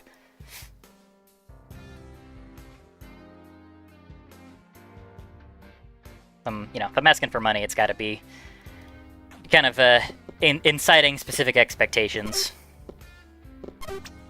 Okay, so now the launchers will properly face the player, which, not properly face the player. That's what I need to code now. But now they are large enough to actually hit consistently, because before they were a little too small. Oh, whoops. Lol. I say lol out loud. Oh, I keep making the same mistake I always make. The way that the forward direction that this is facing is means that it's always going to be trying to angle itself away from the player, whereas now it's going to be constantly looking at the player. There we go. That's still going to need a proper graphic, so it's not just like a little explosion JPEG, but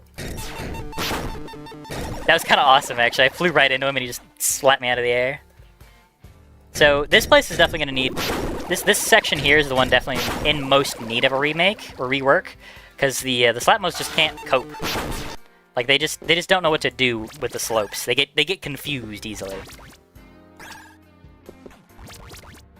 So you can see that they're going to try to be chasing me down, but they just don't know what to do with themselves. Yeah, like he just doesn't know what to do. He just can't make it. Die. How did I whiff all of my punches? Okay, so what we're gonna do is maybe make some tweaks to these guys first to see if maybe giving them a higher max step down angle would fix things a little bit. So, we're gonna go ahead and open up the code for good ol' Slapman. Did you add an old cuboid scream? Maybe. I could have like an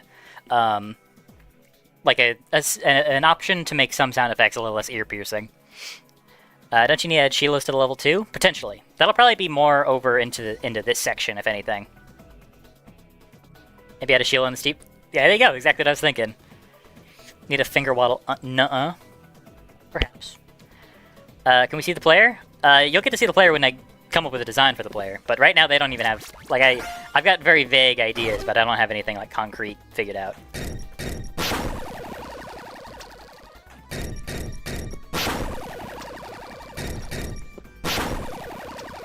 Anyways, so what I think I want to go is character movement, and crouch, half fight, yada yada, mass. Default movement is walking, walkable floor angle. And walk off ledges is true. Off ledges when crouching. So why don't you walk off ledges? Your goal is just to move towards me. I'd like it if you did walk off some ledges, like if there's a floor beneath you. Use flat base for floor check. Always check floor? What if I turn off always check floor? This is stuff I haven't really fiddled around in too much, so we're just gonna be seeing what we can do with this. Holy shit, that was awesome. Okay, can you guys walk? No.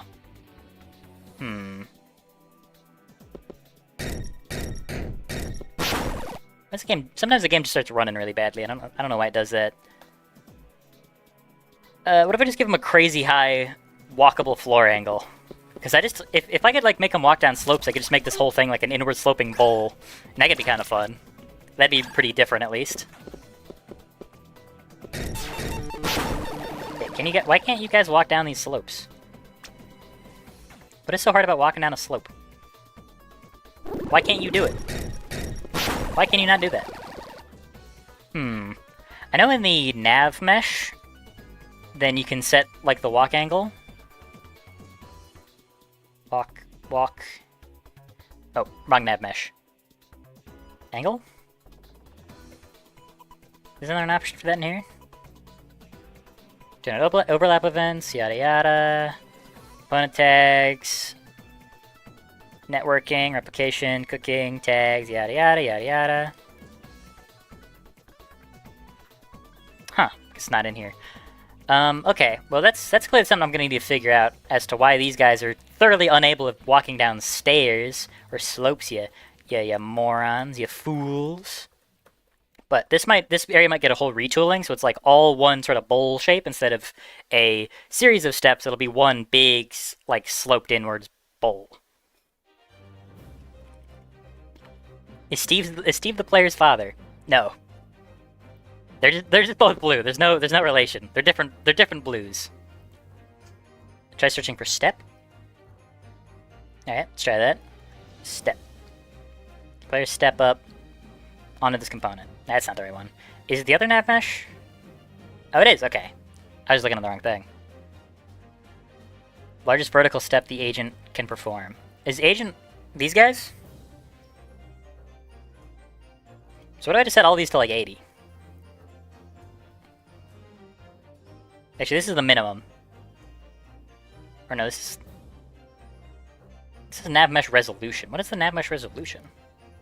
This is stuff I've not tooled around in. Let's see what this does.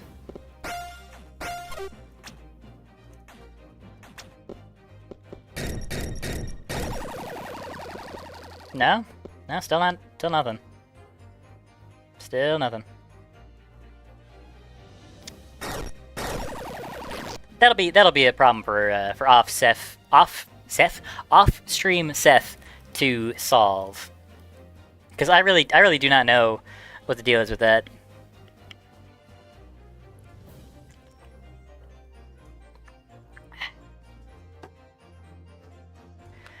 We make different posts for each of the 32 finger combos. Well, I don't really want to do that because that a game with 32 weapons is kind of impossible to make like reasonably balanced and fun.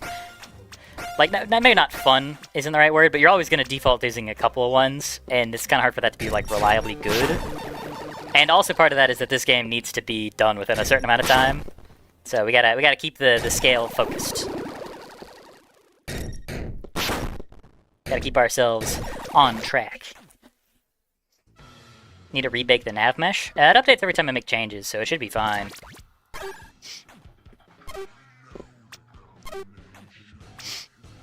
Can enemies use the speed boost portal? I don't know. No. It only launches the person overlapping it. But I could make it so that anything can use it.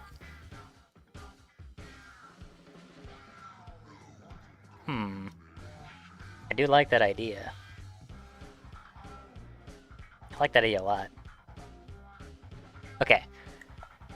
So what if we do it like... Hold on. Oh, I need to rotate this. I forgot to rotate the box. Make that a -90. No? Oh, no, make that a -90 and then make that a 0. There we go, there we go. Okay. It juked me. Okay, so what I could do is do a pretty simple cast to pawn. So if we just get rid of this, and then plug in all the code exactly the same otherwise. Oh, right. Cast to character. Wrong kind of cast. Then plug that in as such. Oh. There we go. So that should still work. Yep, still works. But now we can see what happens if we put a slapmo right here. Yeah! It works! Then I'm up really high though for some reason. I guess because the speed is slow. Where'd he go? Oh, I think I know what happened to him. Oh no, he got stuck. Where did he go actually? If you try to... You try to chase me? See ya, idiot? Oh, that's awesome. That was a good suggestion. Hey, Dakota. Yeah, I'm slurping. You should have 2,598,960 hands.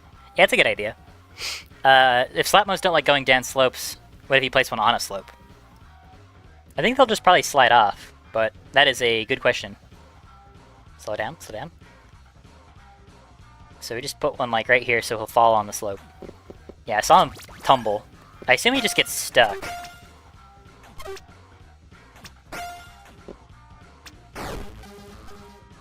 Yeah, he's just stuck. He just doesn't know what to do.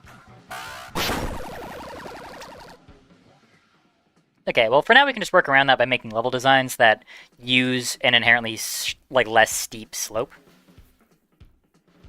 That'll probably be, for now that'll be an easy sort of workaround for that. Okay, here's what I'm thinking. First, what we're gonna do is make this place a little bit more combo friendly.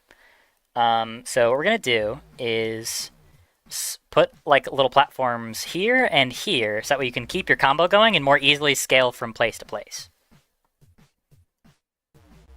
So if we grab a sacred from actor, there we go. Nope, sacred from act. Okay, why are you not lined up? Thought I asked you to line it up properly. Game. Why are you misaligned now? Why? Yeah, he's like this guy. Ah, no, it's off the grid. No! Not the grid. What did I do here? Why are you off kilter? Maybe I moved it on accident somehow? Nah, nothing else was misaligned, because if I moved it, then none of this would have lined up too. Power 6? No, grid power, that's not correct. 2. Shit.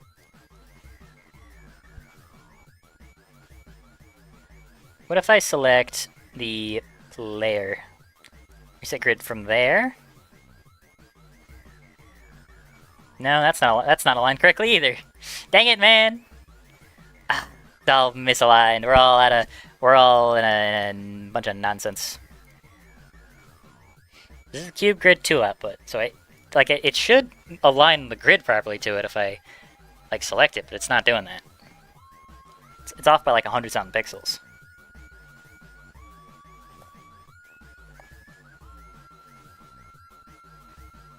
Okay, I just set everything to 0, 0, and it looks like that fixed it. Alright, cool. I'm glad that worked.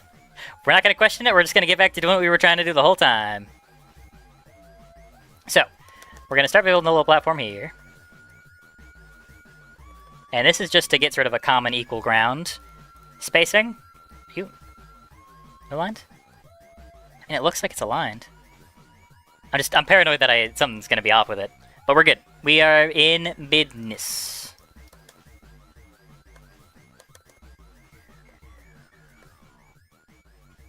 Okay, so this is where these two sections are going to meet up.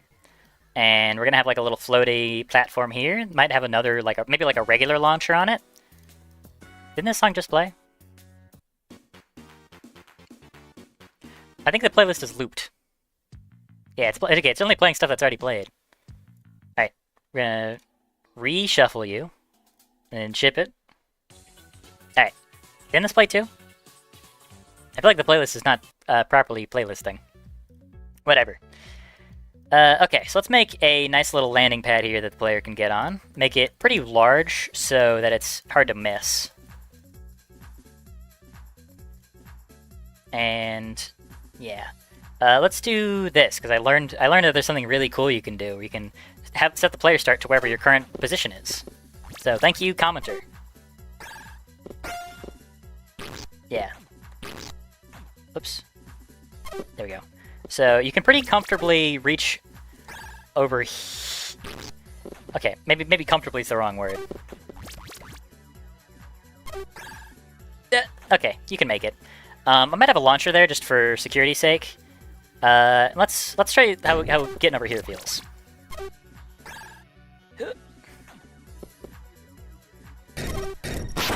Okay, so now you can like break into the back entrance of the building.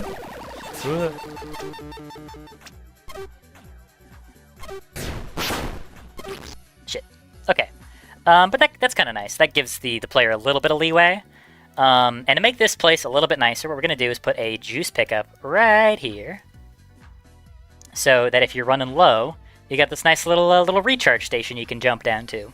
Or, if you're cool, and you've got the combo to spare, you can do a big zoom fly over here and entirely skip even using this platform. So this gives the player a little bit of extra usage. Will tandem mode be added? Probably not. I mean, if you want to like rebind stuff, you can do that. But like, I mean, I guess probably flipping it over, the hand over wouldn't be that bad. So maybe let's say maybe for now. I'm not gonna say yes, but I'll say potentially, because I guess there's not really a reason not to if it's just like flipping the thing over. One. Okay, so now what we're gonna do is we're gonna hold Shift and Control. That's the wrong button. Okay, well I'm just gonna do this a bunch. Can I make this 3? No! And then go bump, bump, bump, bump, bump, bump. Alright, well that's a lot faster anyways. So now we're gonna have a little platform you can stand on right here to act as some leeway in between these two sections. This one's gonna be a little bit longer this direction. Yeah. So now we've got a little bit of extra leeway for the player, to give him a little bit of breathing room. And let's before we call that good and done, let's just make sure that you can indeed reach. Yeah, okay. It's a little tight, but you can make it. And then from here, you could snipe this guy. And then, yeah, now you got yourself a really good vantage point to get up here. And then you could even do a little bit of this action. No, the combo! My combo! My combo's good! Ooh. Okay, that feels really fun. I think that's a good addition. Kind of helps the level feel like it flows together a little bit more naturally. So now you can, like... My combo! No! I was too slow. But it gives you a slight little bit of extra breathing room just to make it a little bit more comfortable. And we're going to go ahead and drag this all the way over here. Right, slap that in the middle. And then I think what we're going to do is go to interactable folder.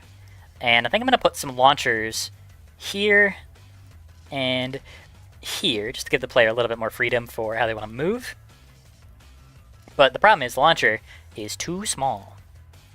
So what we're going to do is make that pretty large. Not as big as the super launcher. Needs to signal that it isn't as potent as that. And keep in mind that these are placeholder sprites. It's not going to be this little flickering animation. It's going to be probably like an arrow or like a little cannon thing or something similar. But if the cubes blow up instead of clip through the ground, well, I kind of prefer them clipping through the ground because they can be used to like make interesting situations through walls, essentially, where like you have to stay on your toes because they can just come flying at you from like anywhere they want. We're just going to copy paste all this code over.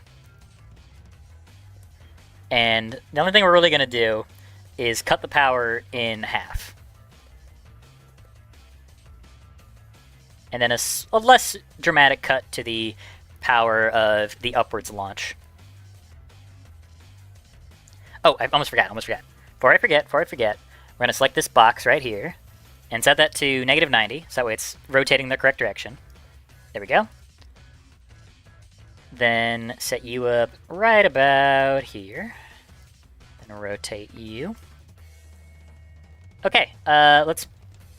oh, there we go. Let's plonk ourselves right here and see how these launchers feel to use. Okay, not bad. Let's try that with an uppercut and a dash into it. Whoop. There we go. That feels pretty good to do. Help! Help me! Oh no, it's this thing again. Where it just infinitely spawns projectiles. If you look away from them, it's fine, but if you look at them, the whole engine starts crashing. If you place the slap mode there, the moment you go off the platform, will the slap mode just launch off? If they put it on top of a launcher, yes. Which is very funny.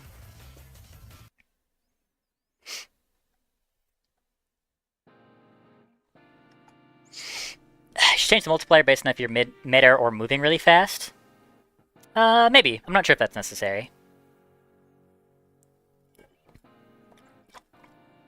I'm running low on water. I'm about to turn into dust. Okay, so we're gonna slap a couple extra launchers here. One here, one here. Pull them out of the floor so they're not embedded. Grab you, pull you up. Go, and pull these up. I could even maybe put some of the echo enemies here to more like clearly sort of like showcase that they exist, I guess, because I haven't really used them. I haven't thought about how I'm really going to include them in a stage yet. Maybe it'd be interesting if there's like on this path, like maybe there's like a Gunther right here, and this Gunther is an Echo Gunther. So you don't gotta, whoops. We can go ahead and set this back to, no, it is here. There we go. Now we're gonna start back at the player spot. So now you can, that's kind of cool, right? You got that guy shooting at you, but you don't gotta deal with him, but you can zoom on past him. Near See ya, idiot. Wait, hold on. Oh, that's cool looking. This is the mode that, like, this is the wireframe mode. This is unlit, default lit. This is, I guess, no, like, super bright. This is the shading complexity, which you'll notice is not very high. I think those are all my modes. Alright, let's play it like this. This is a good idea. Shit. Alright, I don't want to look at that anymore. Set it back to normal. Okay. Oh, here's what I want to do. You can probably take a guess, but I want to hit this. I forgot it launches you in the direction you're facing. No! I'm gonna land this. I'm gonna hit this. Yes! Shit! I was looking where I was going. I'm gonna get this. I'm gonna get this and live. Mother. Son of a... I gotta remember, it launches you in the direction you're facing, idiot. Why is it so difficult? Ooh, I'm the best player to ever do it. He's the best player to ever do it. Ooh, that felt good. That was fun. That was clean, baby.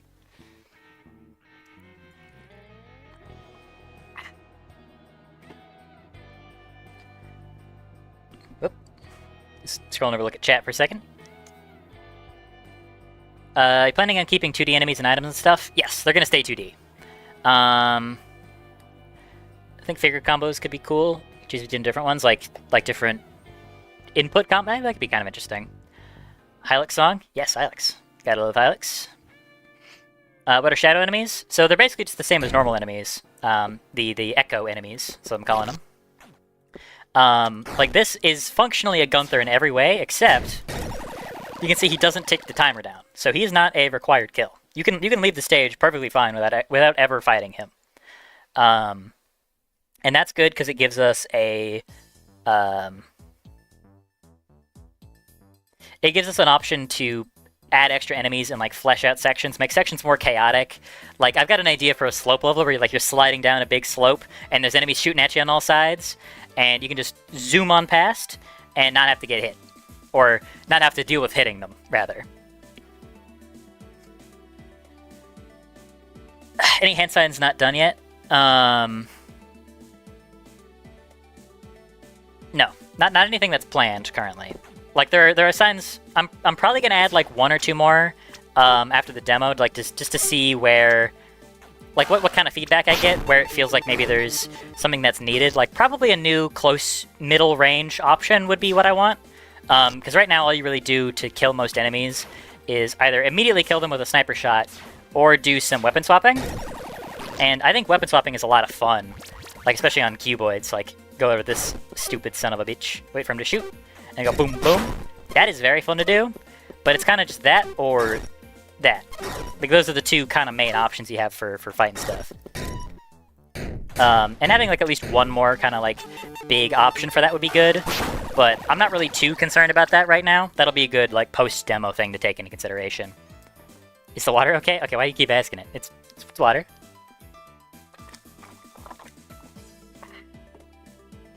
Are you able to slide down slopes by pressing down on it? Well, if you hold the gravity boost, then it increases your gravity by a whole lot, and you can zoom down slopes. It's a lot of fun. Call the echo enemies void enemies? Well, they're all void enemies. Because they're all in the void. They're all enemies from the void, even.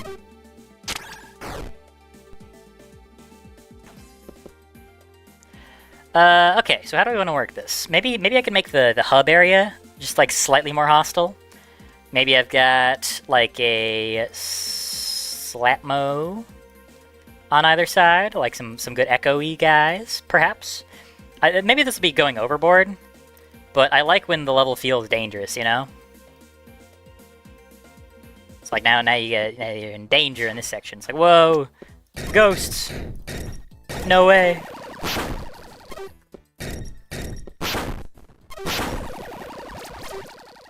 There's a lot of cubes heading my direction. I didn't mean to pull it. Didn't think I had that weapon out. Didn't think I was gonna detonate myself.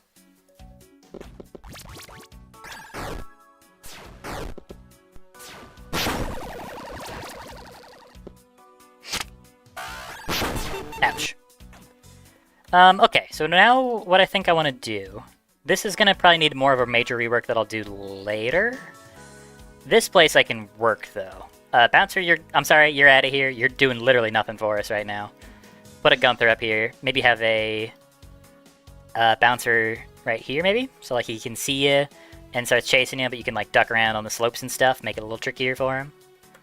I don't think I like the Cuboid on the slope here. Maybe we'll place him with a Gunther. Make that maybe just a touch more interesting. This area's probably fine. And then right here, maybe I'll have a... Replace this Bouncer. Or rather, maybe keep that Bouncer, but have one over here. And then have another Gunther right here. Can the Gunther see me? Is he too short? Can he not shoot over that counter? Let's see. Let's take a look and see if he's even able to shoot over the countertop. He is. Okay.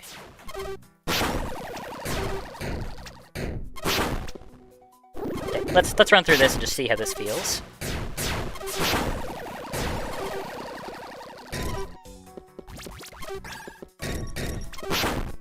You blocked my bullets, you son of a gun.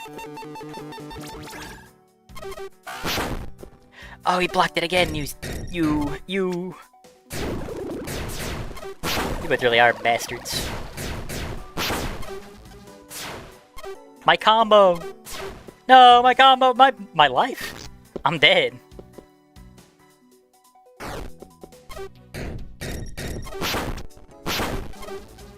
I'm kind of bad at this game, huh? I'm kind of bad at this game, huh?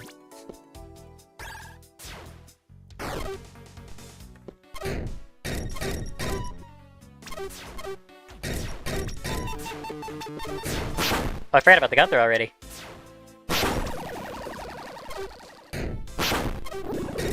How did I miss both of my shots on such a big guy? Okay, that felt pretty good, though. That felt good. Okay, so what I think I want to do is... Oh, the other bouncer stopped. The other bouncer got stuck on a corner. I thought he was following me. Okay, there we go. Boom, boom, boom, boom. Okay, this one I think is... No, this one is a little different.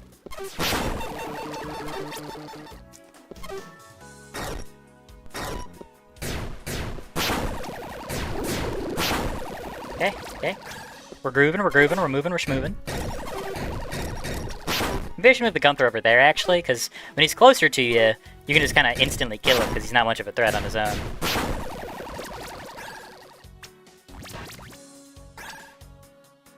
Oh yeah, there's no... Okay, well clearly I need to extend something a little bit, because you can't really keep your combo going all the way over here, so that's going to need a bit of a change. That's the guy that I forgot to remove off the slope. He's still stuck there. Shit. Ah, I thought he was the Slapmos. I keep underestimating him because they're generally kind of useless on those in that area. But if you let them just do what they want, they'll sneak right up on you.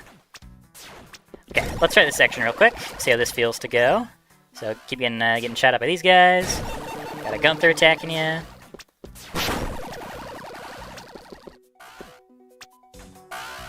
See ya, idiots. My ears.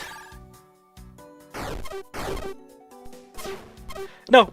I went too far! No! I whiffed it. my dreams. Okay.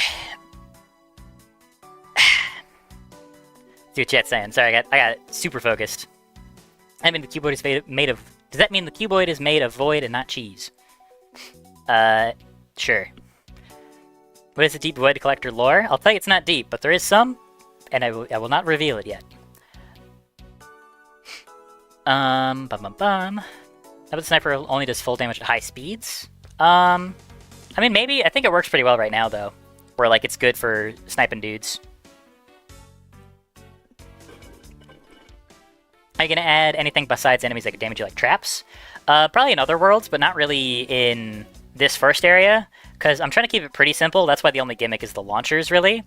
And I'll worry about having like more complicated, cool level gimmicks once the general game design philosophy of this is more narrowed down. How hard is game dev? Very, very difficult. It's really fun. It's really, really fun. But it's essentially as difficult as something can be, because there's no like upper bound, really. Like making a game isn't hard, but making a good game is really, really hard.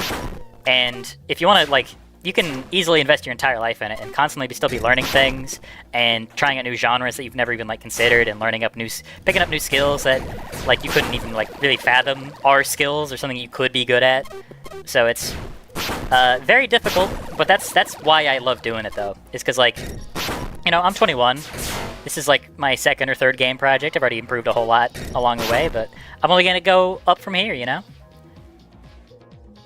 That's part of why this project is supposed to be small scale, too, is I think if you spend too long on, like, a first or second project, then you're kind of shooting yourself in the foot with your own growth. Because, like, I think Amori is a good game, but it does not... It feels like it was somebody's first RPG with a lot of, like, common sort of trappings. Like, a system that's really cool, that sounds cool, but mechanically isn't really that interesting to deal with. And some kind of whack dungeon designs and some other weird pacing decisions and stuff. It's a good game, but it's a game that somebody spent 5 years on, and it still has a lot of the issues you'd get with a first-time developer. With me, I'm basically a first-time developer. But all the problems I make, and all the issues that this game has, are going to be less impactful long-term for me as a developer, because it'll been something I only spent a year on, and I can grow a lot faster, relatively. Anyways, I don't know if anyone gave a shit about all that everything I was just saying there, but those are my thoughts on that sort of issue. We had collectibles that added the combo counter. That is planned. Make the launchers look like catapults. Be kind of funny. Good to know because I want to be game dev. Yeah, keep your scale, keep your scope really, really, really small to start with. Don't be willing to keep your scope, your scale, everything really, really tiny. Don't go overboard on your first project. That's like some of the best advice I can offer.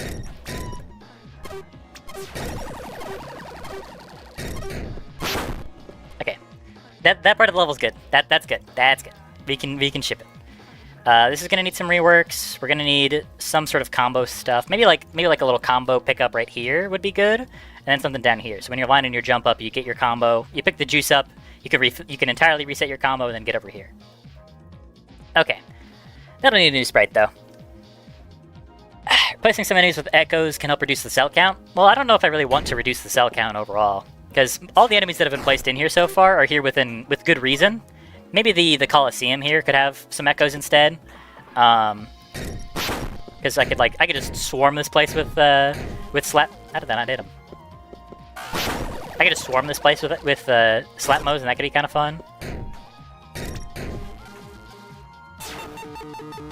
Kill me.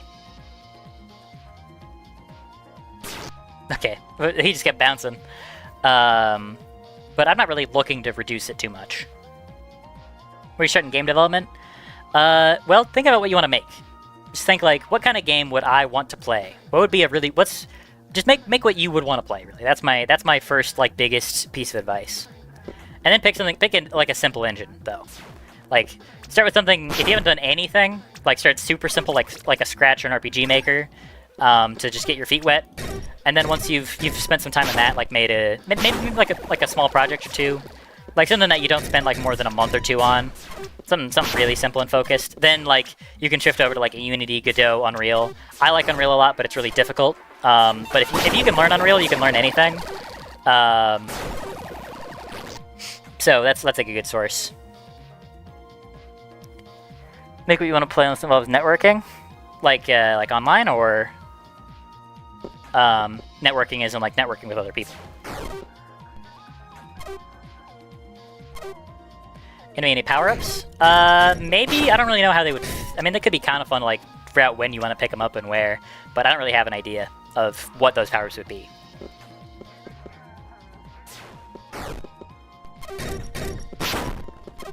Stop playing that over and over. I just want to keep playing the level because it's a lot of fun. Okay. What we're going to do, I think, is... whoops. My voice is starting to get a little tired, so I'm probably not going to go a whole ton longer, but what I think we're going to do for now is do a bit of experiments with Slapmo to see what he can and cannot do. Actually, let's go to this. So we're going to try some different slope lengths to see what exactly is causing the problems. Oh, step length is too long there. There we are. It's like, what if I indent that by 1 extra? Did I,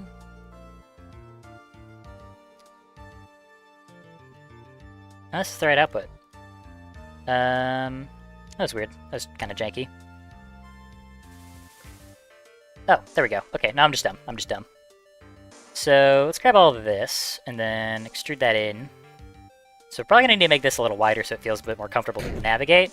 But let's see if that Slapmo is now capable of using that.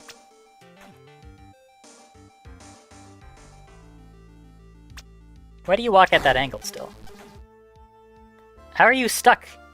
How have you done this? What?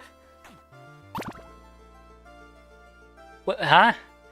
I think I know what happened. He did a BLJ. He did a backwards long jump. I think what happened is that he got stuck in this ledge, and he's got a little collision box that will launch him upwards whenever he collides with something, and it just kept doing that over and over and over for like 10 seconds, and then flung him up into the sky. If that is what happened, that's kind of awesome.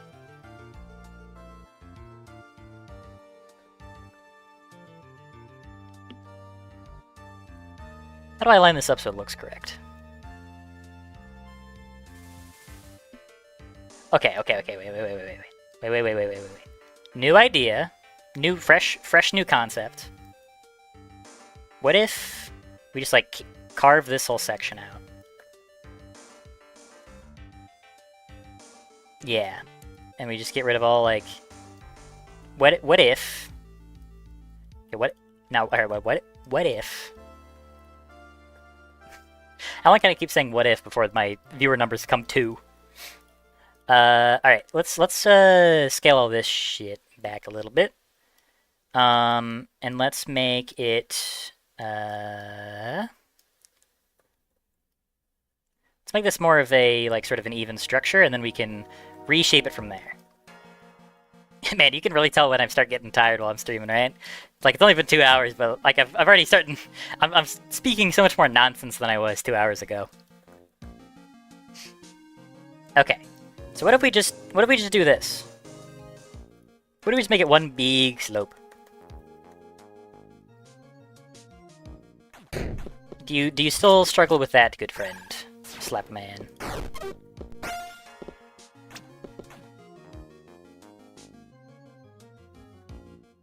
No. He can navigate it. He knows what he's doing. This could be kind of interesting. Gives you different mobility, and maybe we can have some, like, obstacles on here, and you gotta weave in and out of them while these guys are chasing you down, trying to slap you. Let's try this for a little bit. If we can get this in a good spot, that'll be really nice. Because I think these two are already pretty fun.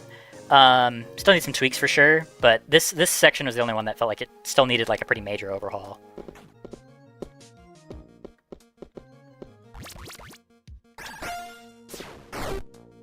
Man, that just does not stop being fun. Ah! I forgot there was others. I forgot there were others.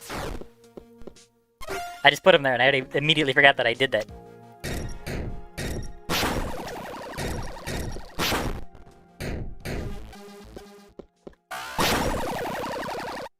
Okay, that's kind of fun. That's kind of interesting. Let's go back to cube gridding, though, and see if we can make it a little more interesting. Level's starting to look tight. Thank you. Give me work on the launchers. Ah, yes, I accidentally did that. Let's folks try to make a multiplayer game out of the gate and get their ass... Oh, yeah. Not a good idea to start with. Can we work on projectiles? No. Bro just flew? It's awesome. Will there be boss enemies? Probably mini bosses, and then one big boss at the end. Not in the demo, though. The demo isn't probably going to have any like big bosses or big enemies. Because like I've said before, this is not supposed to be like a super like strict idea of what the final game is going to look like. It's more of just a experimentation, proof of concept. Let's see what we can do with this, you know. Got an idea, by the way. Don't worry about these little pillars I'm making. 1, 2, 3, 4, 5, 6, 7. 1, 2, 3, 4, 5, 6, 7. And then 1, 2, 3, 4, 5, 6, 7. 1, 2, 3, 4, 5, 6, 7. We're gonna make this like a little temple-y. So let's just expand this all the way out. Then grab this and go ba ba ba ba ba ba ba ba ba ba. Oh, it's too low. It's too low. I had the scale wrong. Oh shit, we got the Yakuza music on. I feel like I've had this in the playlist for a while. I'm surprised it hasn't come up till now.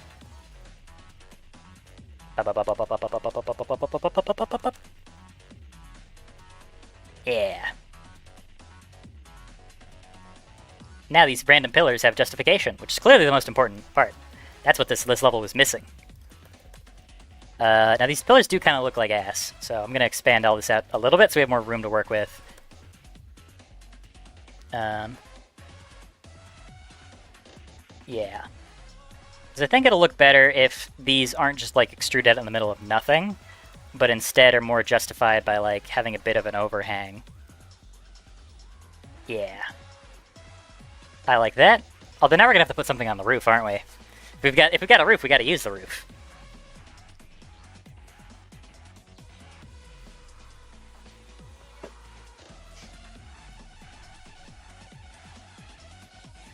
Alright, okay.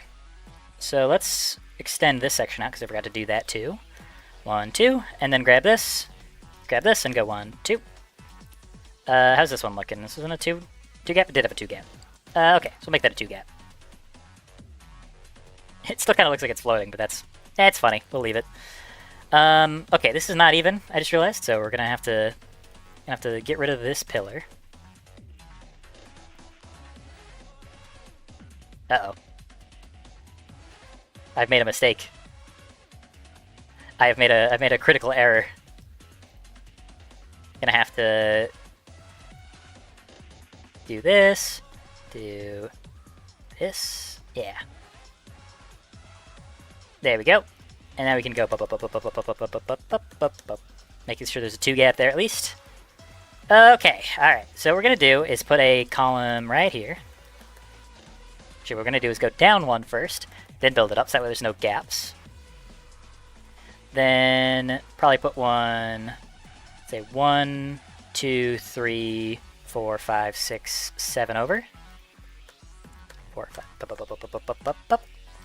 then do another one, that's another 1, 2, 3, 4, 5, 6, 7 over.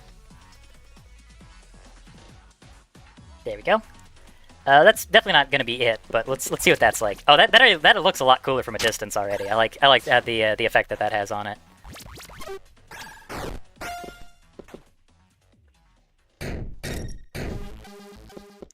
Ooh, sorry, idiots. Get detonated, morons. Okay, that's kind of nice. It's not bad. And then let's have another 2 pillars up here. So 1, 2, 3. 1, 2, 3, 4. Just kind of placing these on vibes, by the way. There's not really a whole lot of rationale or logic behind how I structure these. There we go. Is that even? Shit. It is not even.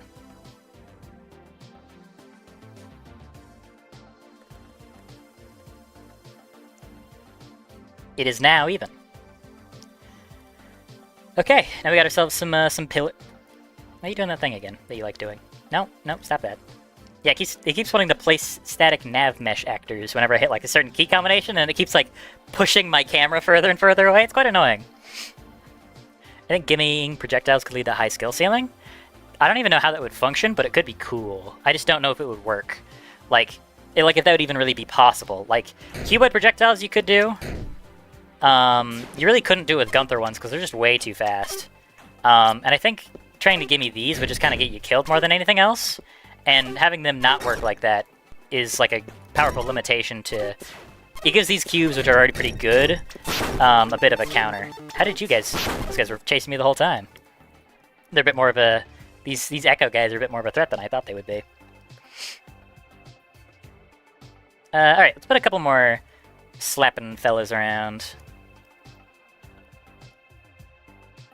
So, let's do that. Drag one guy over here. Let's copy paste. Maybe we'll put 2 echoes up on the actual slope part itself. So go to outliner, no, details. And then had the wrong guy selected. Echo. Oops. And then Control C, Control V. Drag him over there. Okay, let's see if that's any fun. Oops, wrong button.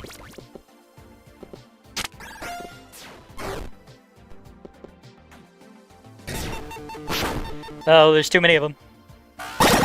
That's pretty fun though. Okay, well, maybe I need more than just... Okay, rethinking this, because I think the slap moves are fun, but if you only have slap moves, then they're not really much of a threat. Because you can just detonate all of them at once. Okay. Let's do this. Let's try putting Gunther here, and then maybe get rid of the middle Slapmo, and put a cuboid right there. Maybe even put a Sheila right there. Ooh, Sheila! Look, you can see her bubble. She still doesn't work properly. Oh, it went down. Why'd it go down? Shouldn't go down. Should just go down when I enter it. Why did the shield go? Oh, I don't have the thing. I didn't have the thing that deletes the shield still. Right. Holy shit, they're everywhere. This place has gotten very chaotic.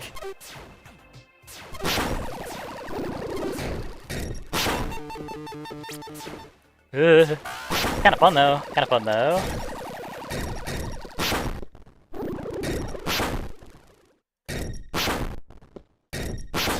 Ah. Damn it.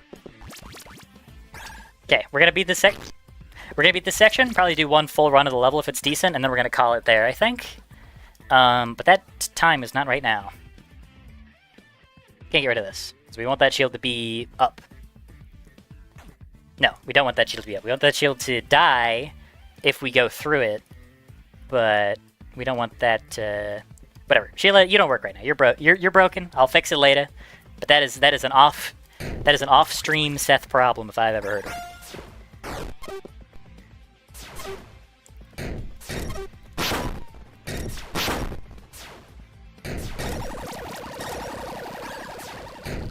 Shit.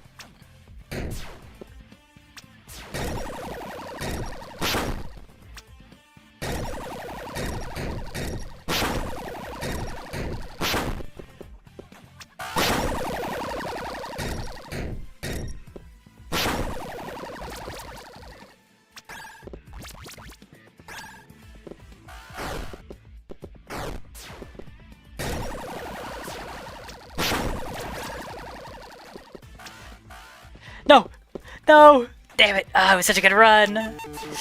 No! This is pretty fun though. This is very fun, in fact. I think I'm onto something.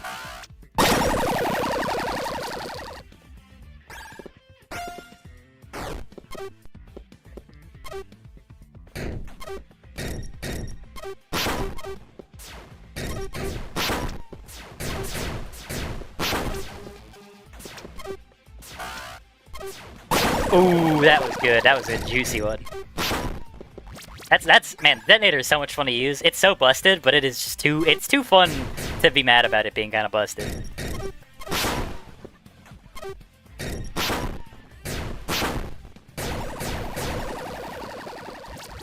Maybe this floor needs a bit of something too, because I feel like the more enemy variety a room has, typically the more fun it ends up being. Ah, shit.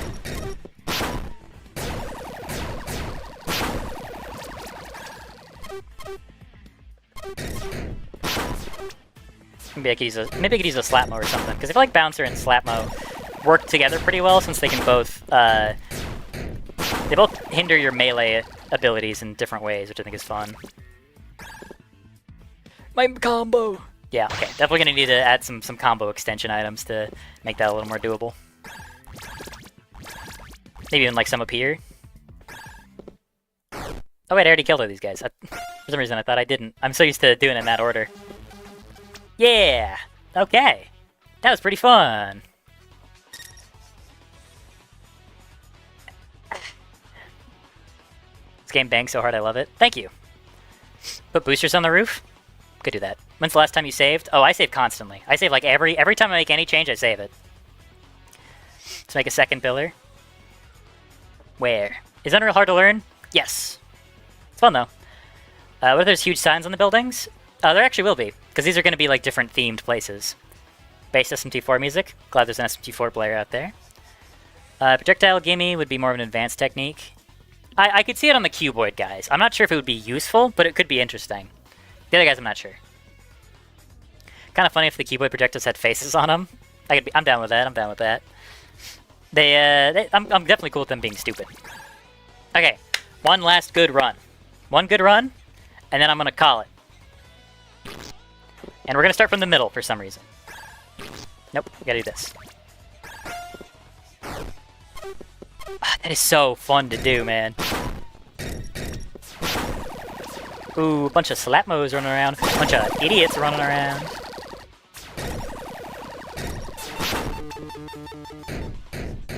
Hit him! I don't care about the echo.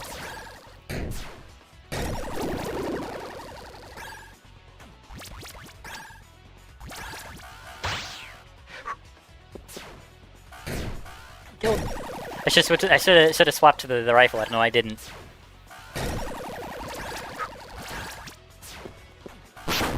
Nope. Nope, nope, no, no, no, no, no. Damn it. Die. I only hit one of them. Well, this is not a... Okay, I said one more good run, not one more shit run. One more good-ass, cool-ass run.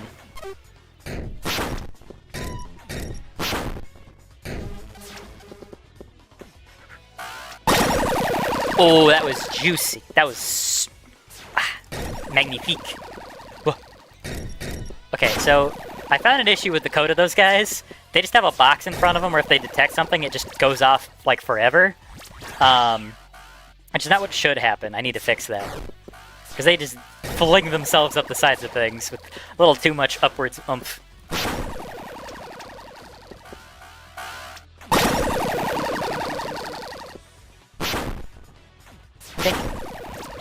Okay. Combo's dead. It took too long getting there.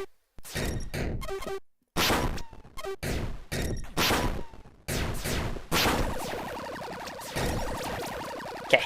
We just gotta work our way down through here. Oh, now that's nice relaxing Kirby music as we're doing the most intense run of the day.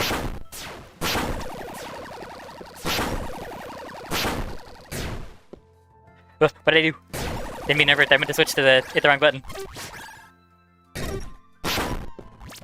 Ooh, bouncers can't even really see it from that angle. Yeah, I think this one probably needs a rework the most. Although I think the little Coliseum area needs some rework, so I'm not sure if the Slapmos in the middle part of the three buildings is really doing much either. So that's a couple of things that are definitely going to need some tweaks. Don't die down, don't die now, don't die now.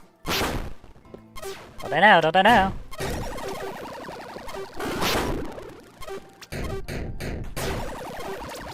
Oh, I forgot about the keyboard outside. Shit. Oh, there's another one there.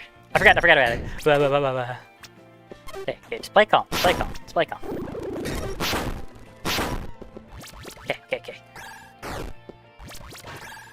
206, baby! That is fun as hell. That is so fun. Have you thought of making a section where the knockback from enemies is actually useful and necessary to make it across the gap? That'd be pretty cool.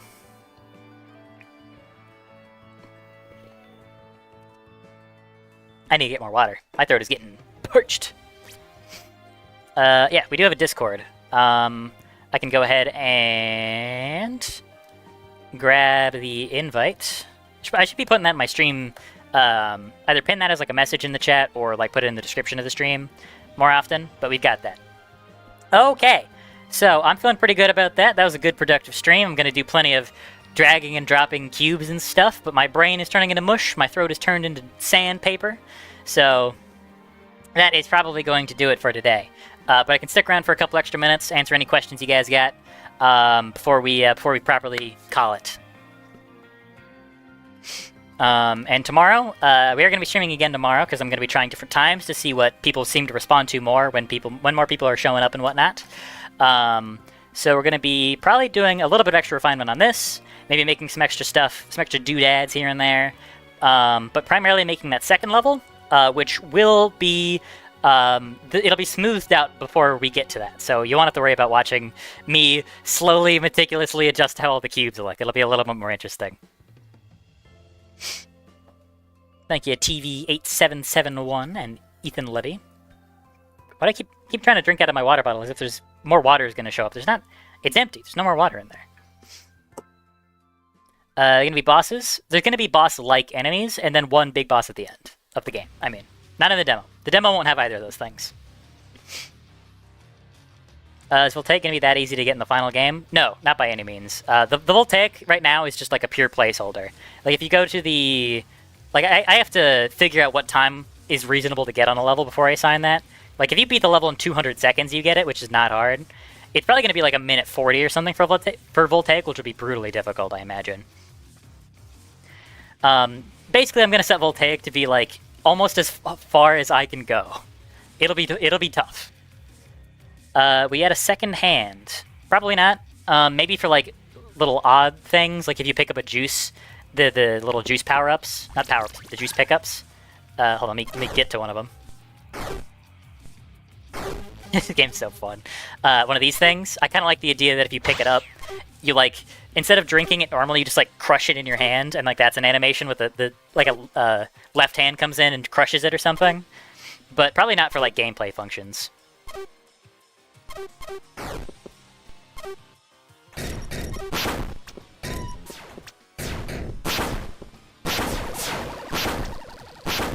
I keep want to play it because it's just too fun.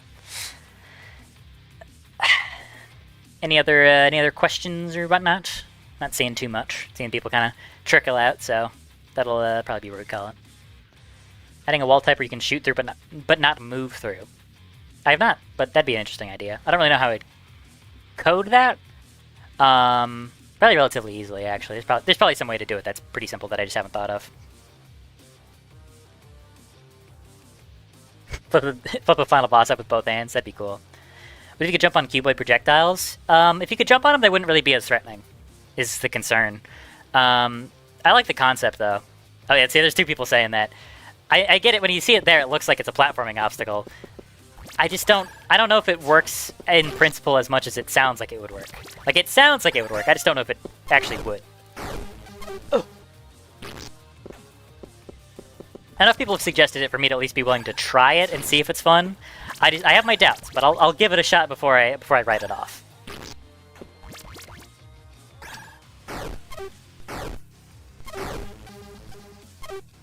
It's like right here, yeah. It feels like that could be kind of fun jumping across them. I can add wall running? Nope. Mostly because I want to keep the levels pretty limited. Like I don't want to give the player too many tools to work with. Give the player too many tools, the game kind of... It gets less fun when you get more tools at a certain extent, because you can kind of just cheat and not really play the game, if that makes sense. Get Discord because of you? Well, thanks for joining. Okay. I gotta stop now. My voice is hoarse. I want to go for a little walk, get some water, enjoy the beautiful 87 degrees or whatever. So, Once again, thank you everybody so much for joining. I appreciate the support today. Yeah, it's been a good one. Good productive stream. We'll be back tomorrow at 6 p.m. EST. So it would have been an hour and a half from right now, if you want a frame of reference. And from depending on what stream more people show up on is gonna depend on like when I end up streaming, when and where. Yeah, that'll do it. Thank you for watching. Everybody have a